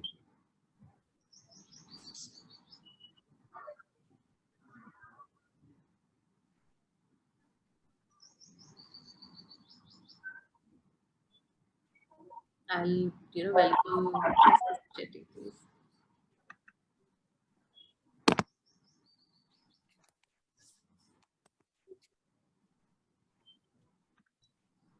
Regarding funding, there are a lot of funding that happens for your capital investment. This is one thing I need to underline because now recently there's a Swachh Bharat mission happening across. So under this, every municipalities they have prepared a DPR under the guidance of consultant. So there's a lot of funding that's coming for making capital investment, creating an infrastructure. But the more challenging part in a municipality is not the capital investment. You can get a lot of funds and infrastructures for that. But the major challenge is operation and maintenance, which municipalities have to look into.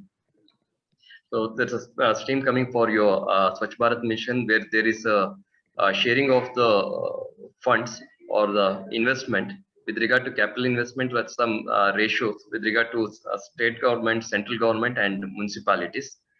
And there are 13 finance or 14, 15 finance SFC grants are also coming in. That's state grants, wherein you have to earmark certain percentage of funds that is being pumped in for the solid waste management itself. So funding as of now for creating of infrastructure or asset is not an issue as per my experience. But the problem is with the operation and maintenance.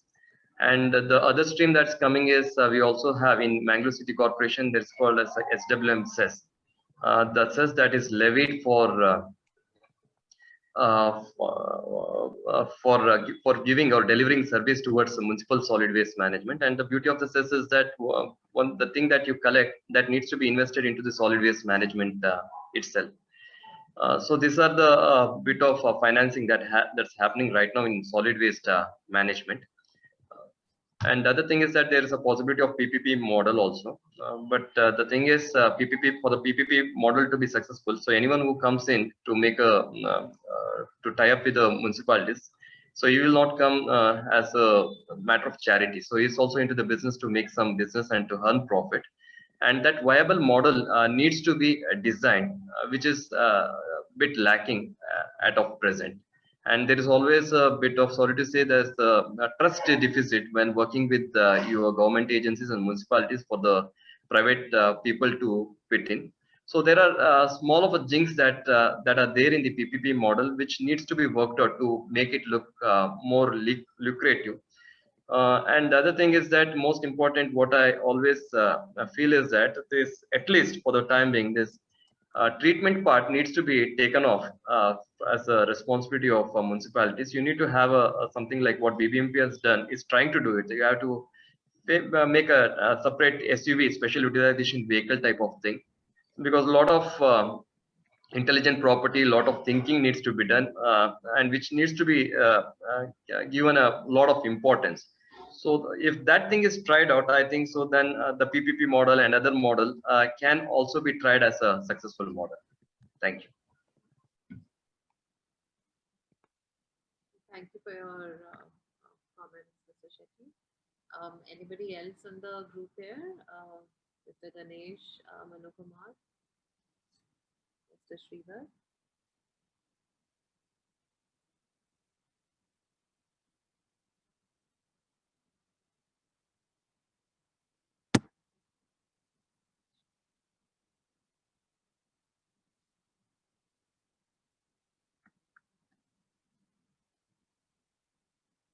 Any observations on the challenges on the incentive on the property tax concession? So I heard from Swati that that the city gives 50% concession on property taxes for households that segregate and compost. Is that something you see that's financially viable, or should that be strengthened or modified? Any challenges around that?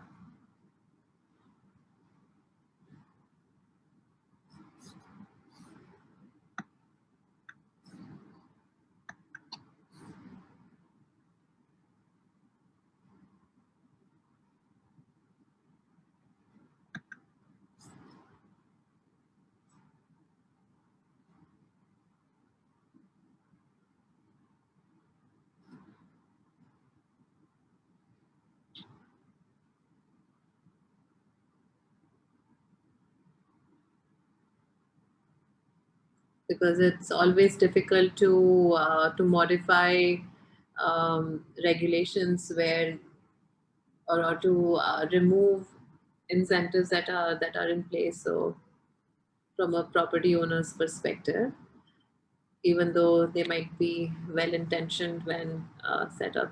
Do you want to come in, Mr. Rahman?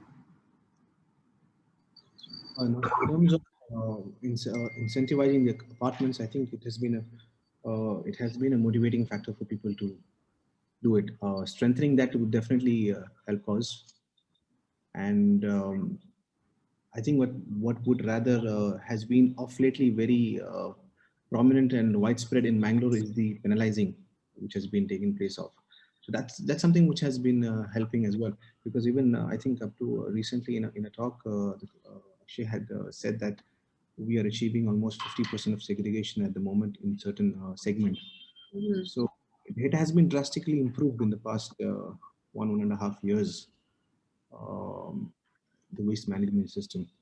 So imposing fines, awareness, and like how Shetty said, it goes beyond IEC. Because policy definitely makes a difference in that. So I would say it has been encouraging, and it should be further strengthened in that field, incentivizing. All right, that's good to know perspectives from ground. I think we just have about a few minutes left in the discussions. One thing which is very important here would be to see what would be the willingness or appetite of the corporation and other partners to look into, say, like green incentives, circular economy incentives. Because again, sometimes it's difficult to change existing institutional processes, but if if there are some viable models that are tested in other places, what would be the interest of the city governments and other private entities, to look into these green investments? Any? The topic right now is so loud at the moment. So it's the right opportunity for people to come in, opportunities come in, businesses to come in, or startups, or people who have interest in, who have business interested in such field, to come in and propose something and grab the opportunity. Because as I told you, past 6 months to 1 year, the topic has been really loud. And even recently, the commissioner had called for expressing of interest of businesses well to give solution, which is also, I think, a very very nice initiative. And such motivations has to come in, like inviting business entrepreneurs or enterprises from around the country, or maybe even outside the country, and come in and provide solutions and support them in whatever capacity it's possible in terms of policy, especially because there are so many policies that do not allow certain way of functioning, which we have some concerns as well, which I have been discussing with the corporation. So if they can identify these opportunities and be willing to tweak a certain policies.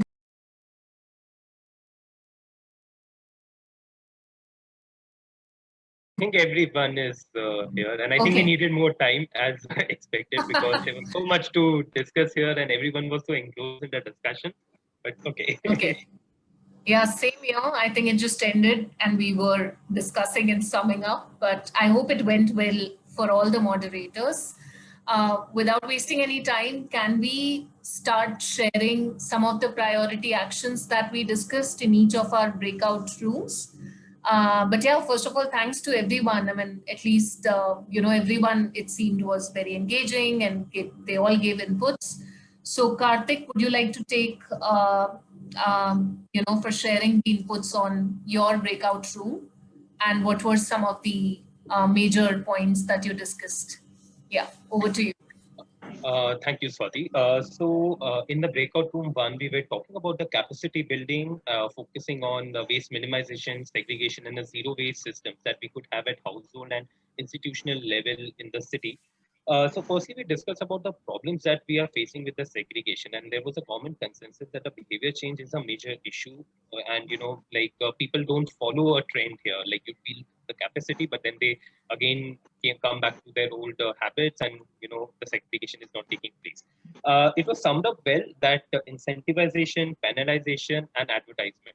These 3 could be the major action points that we can take in the city at both commercial spaces and the household spaces to engage citizens in a better way. There were some interesting ideas also that was touched upon because we had kind of a group, which was representing citizens and then the household RWAs and also the commercial spaces. That we need to target institutions in a very better way. Like, if you could slice up, we engage separately with schools and separately with different commercial units and understand their problems. I think this issue of segregation could be resolved and we can have a better source segregation happening. To give an example here, when we're talking about the reuse, moving ahead from recycling, a lot of mothers we had in the group, and they pointed out, that if school is giving them materials like, plastic covers for their books, and, they are every year giving them the belts. So I think if those things are included in some type of model or guided to the school, that, you don't need to, give the same things to the school that is every year. You can ask students. So this way we can minimize the waste and also promote the reusing happening. So it's more like an institutional changes that we need to do there.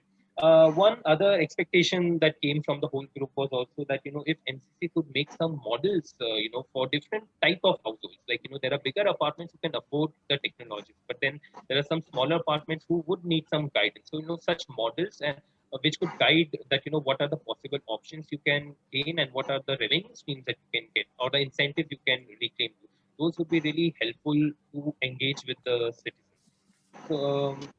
So yes, this has been a pretty much a sum up of our group where we talked about the problem on the action steps, what could be done for the segregation. And we also touched on the COVID issues that because of COVID, the single-use plastic has increased and the whole behavior work that was being done by MCC earlier has kind of dropped down because people now just see it as a trend, that disposal economy is a trend again. So COVID has a negative impact here. And then finally, we touched upon some reuse ideas where we could approach to the higher R in the waste hierarchy. So that's what the sum up of our group is. Thank you. Thanks, Karthik. I think you summed up 45 minutes quite beautifully with all the points. I was moderating breakout room 2, wherein we were discussing on resource recovery for wet and dry waste management and how can we have effective utilization of resources. Of course, the number one input was on segregation, strengthening it further, also to have penalties in place for non-compliance, because you can't recover resources and have maximum revenue from them if you're not segregating. Of course, the city has a few initiatives in place which are quite innovative, but definitely compliance has to be assured on that. The second one on engaging informal sector, in order to have strengthened resource recovery, because it's always found that a lot of leakages are when the operations are informal. So clearly, there is a need to integrate informal sector. This could be done in various ways. One, of course, is at a micro level, where in more of city-specific micro planning, informal stakeholders could be engaged along with poor karmikas, or also their skills could be upgraded and they could be sort of enrolled into more private sector operations on material recovery and recycling. Third, a lot on tech-driven solutions, which means to have better traceability of materials, which presently is not there. So it could be blockchain or end-to-end, and looking into systems right from generation to disposal that maps resource recovery is the need of the hour for the city. And I think we all were in agreement for that. Fourth, presently, when we talk about recycling, a lot of resources of the city are traveling like hundreds of kilometers away to Gujarat, Maharashtra, and different states. But there's clearly, a chance for the city to revive in-house recycling and material resource recovery interventions. So clearly a lot of scope there where city and its stakeholders could work together, definitely in an integrated approach. I think everyone agreed that no intervention could happen without just one single party working on it. You need various stakeholders to come together to work around it. Clearly around COVID resource recovery and ensuring that waste goes from bulk generator to a recycling facility and then further gets channelized. This entire trail has been greatly impacted due to lack of resources or due to many institutions that were shut. So of course, COVID-19 sort of hampered businesses, sort of led to a lot of informal workers leaving, these centers, and they sort of migrated to their states. So clearly, I mean, COVID did brought a dent, but on citizen influence and consumers, influencing change, I think everyone agreed that citizens in resource recovery do have a role to play. Definitely, if behavior change, and what Karthik you also mentioned, like if there's more sensitization, there could be more segregation and better utilization of resources. But I think when it comes to resource recovery, it's the corporation and various other stakeholders that would play a more important role. Of course, keeping into mind the citizens. On wet waste management, I mean, clearly, everyone agreed very minimum utilization of wet waste is happening in the city, and that needs to be upscaled. Also, a lot of, in terms of dry waste resources, low value waste is not at all getting channelized for recycling, or it majorly forms the major fraction of leakages. So clearly a lot of integrated approaches could be decentralized or centralized that look into channelization and effective resource recovery of low value plastics, which form a major part of the leakages. On repair cafes, there was initially a battery buyback scheme that was there in the city, but yeah, the success rate isn't, it hasn't really gone well within the city, but definitely an idea that could be explored to push for waste minimization and effective resource recovery. And yeah, that's about it. So I think overall, the takeaway was that look into integrative approaches with maximum stakeholder participation and have hybrid models in place to have effective resource recovery in the city, which is a mix of decentralized at micro level or at ward level, and then also at centralized level. So an amalgamation of all these systems in the city would lead to effective resource recovery. So I stop here and I hand over to Francesca now. Over to you, Francesca. Thank you, Swati. So I was moderating the breakout room about the disposal facility. We had a good discussion. So first of all, I was informed that there is the the corporation has already a plan for the management of the legacy waste at the dump site that has been submitted, but so far was not possible to allocate funds for the intervention, but I think the city will be very willing to share the plan that has been developed. So this is number one. Then we had quite a lot of consensus from the stakeholders on certain aspects. Number one was the fact of really introducing and enforcing the waste segregation at source. This has been pointed out as one of the main challenges that is really hindering the recovery of the resources, and is also causing the fact that a lot of waste is brought to the dump site. So the suggestion was to strengthen the rule, enforce them, and also introduce fines or some type of penalization for those households or other premises that are not complying with the regulation. For example, a suggestion was like, if you don't segregate your waste, then it's not going to be collected. And again, we added the suggestion that organic waste should be collected on a daily basis and brought for processing in like a separate, in a specific facility or more than one, to also and then the other dry waste can be collected separate on different days and then brought again to a recovery facility. And another suggestion was to create awareness and sensitize the citizen on the fact that waste is not a responsibility of the corporation, only of the municipality, is that everyone needs to contribute, and also some like kind of fee or must come from the waste generators. So the other suggestion was somehow to reinforce and pass through the message that polluters pay, of the polluters pay principle.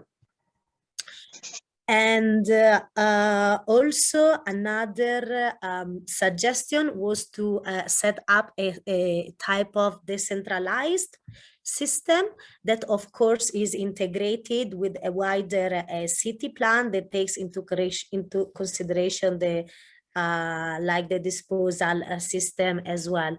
So for example, maybe sorting facility or transfer station or MRF could be set up through in the city, so that the mixed first is brought in these facilities. It's and then is further sorted, and only the residual waste will go to the landfill site, and all the other resources can be sent for recovery. Then we had another issue, was that there is a lack of revenues for the corporation. So this could be maybe supported by the introduction of the tipping fee to in the dump site. That should also go hand in hand with the awareness and sensitization for the private collectors as well, not only the citizens, but also I think is responsibility for the collection companies to pay the fee, which is very common all over like the cities that I've been working in so far.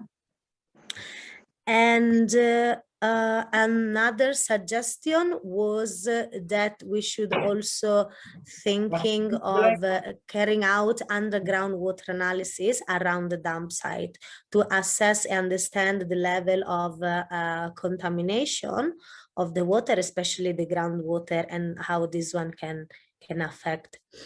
And then again was like to come up with a plan for the legacy waste management, and then to set up some kind of infrastructure at the dump site for the daily fresh waste management.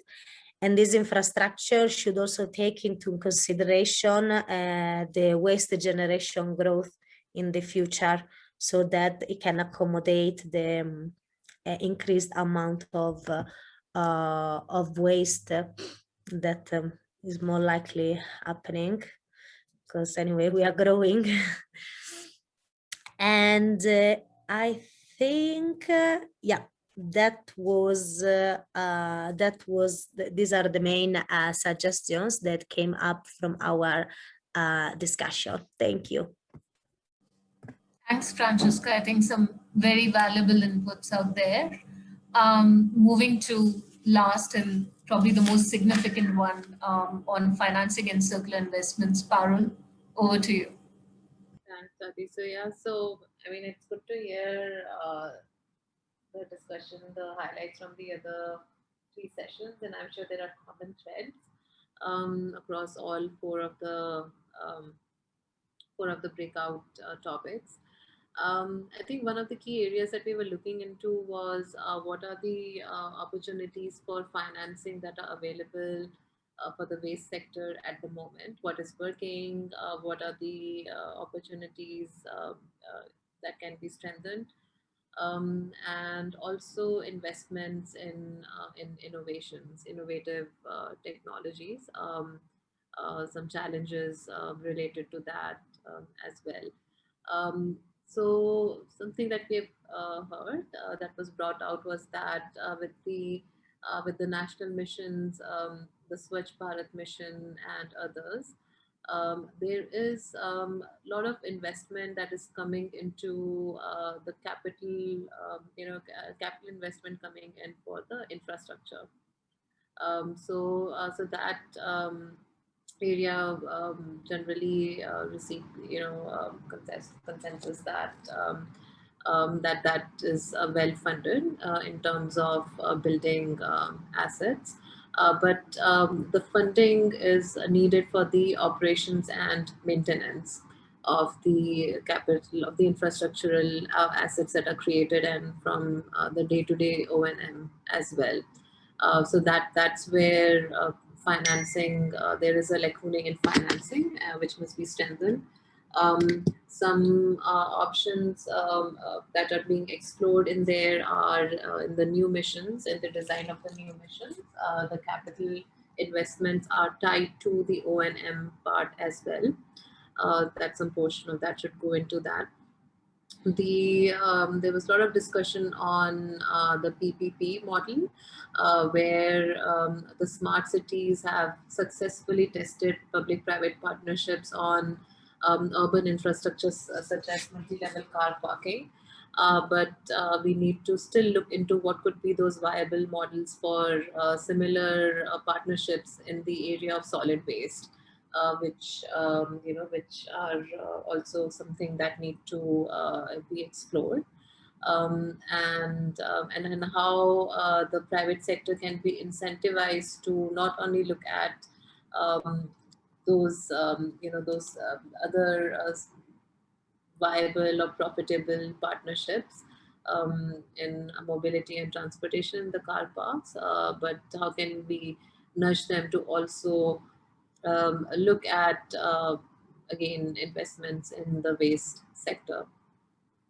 Then there was a discussion around the technologies on how can the waste to energy investments in these plants have been successful in other cities, in other countries, in other contexts, and what could be their success or viability in the context of Mangaluru and in cities in India, which needs to be which has given mixed results because of the composition of waste that is generated by cities of which is of low calorific value, the challenges around segregation, and which you have already discussed a lot.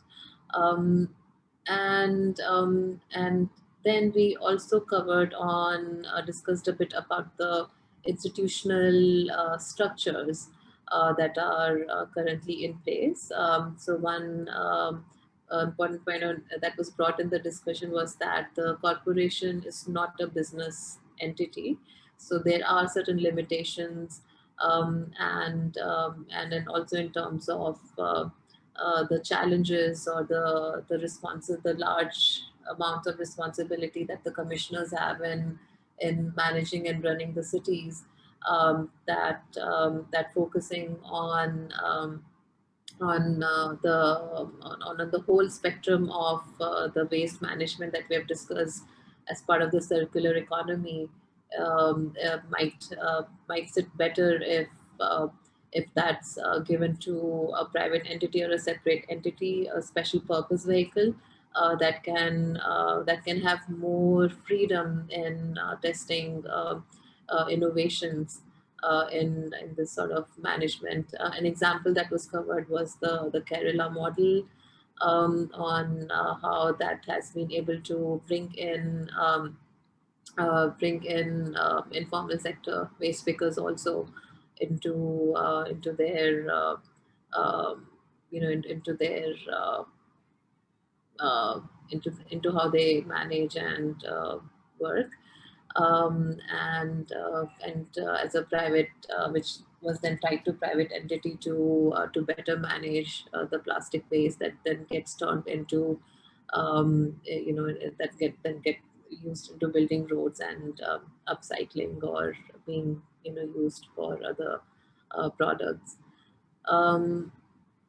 Then there was also discussion around the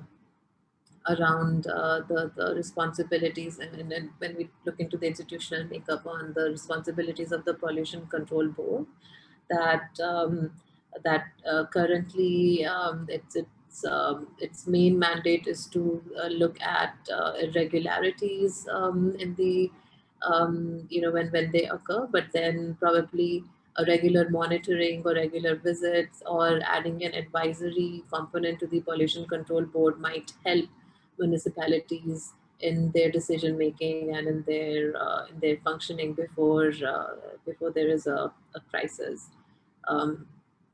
that occurs and that triggers the pollution control board to come in and sort of see what's going on. Then some good practices around around waste segregation from Udupi, the SLRM centers. It were discussed on how they have put in place a good setup where all the waste is collected, it's washed, and then it's segregated, upcycled, shredded. So that's a good functioning model that can be looked into. And the last point that I want to make, and that is sort of a common thread across all the four groups, has been on citizen engagement and awareness. And there was a good point made by Mr. Shetty that this needs to go beyond IEC. That we need to really generate that momentum on ground, that people actually start segregating waste, that it becomes a culture, that becomes, we need to reach out to schools, we need to reach out to start early in this process on making children aware about the waste, being more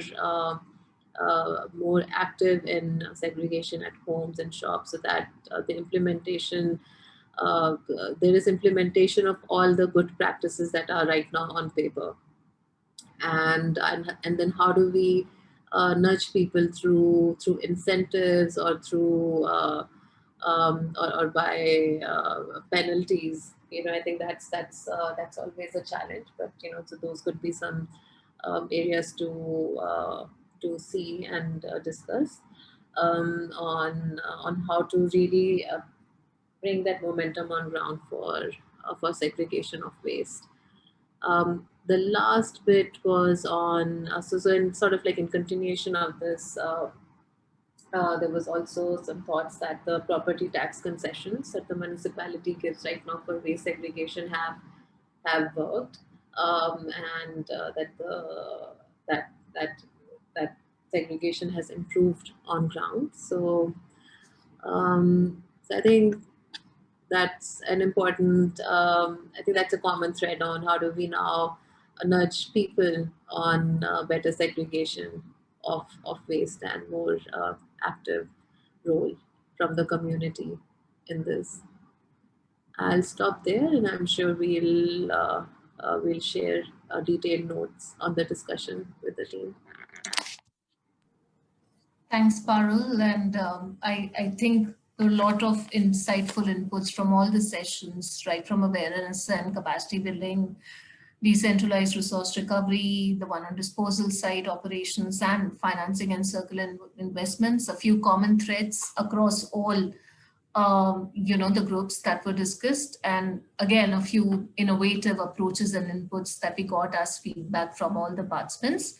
I think without wasting any further time, I would like to thank all of you to share your inputs. And the idea to do this session was also not to keep it as a one-way channel wherein we share inputs, but also take inputs from you as stakeholders who are working in the city in different capacities around resource management. And I think we've been able to sort of, we are halfway through it. As next steps, we'll be collating all these action points on various breakout rooms that were discussed, and we'll share the document with you, expecting from you to further refine this, and the city action plan then would be shared with Mangaluru Municipal Corporation. We'll also get in touch with a few of you, going further on circular investments and proposals within the city, and is there a chance to collaborate and strengthen resource management in the city? So thank you so much for your valuable time, and thanks to all my colleagues for sparing their time and steering these really important discussions around resource management in Mangaluru. A special thanks to the City Corporation for sort of assisting us and for being available for this discussion, especially Commissioner and Deepthi and other staff that are there. And also for Jogesh, from UN Habitat to sort of manage it effortlessly at the back end. Thank you so much, and we'll connect sooner with all of you. Thanks. Thank you, everyone. Bye-bye. Thank you. Thank you so much. Thank you.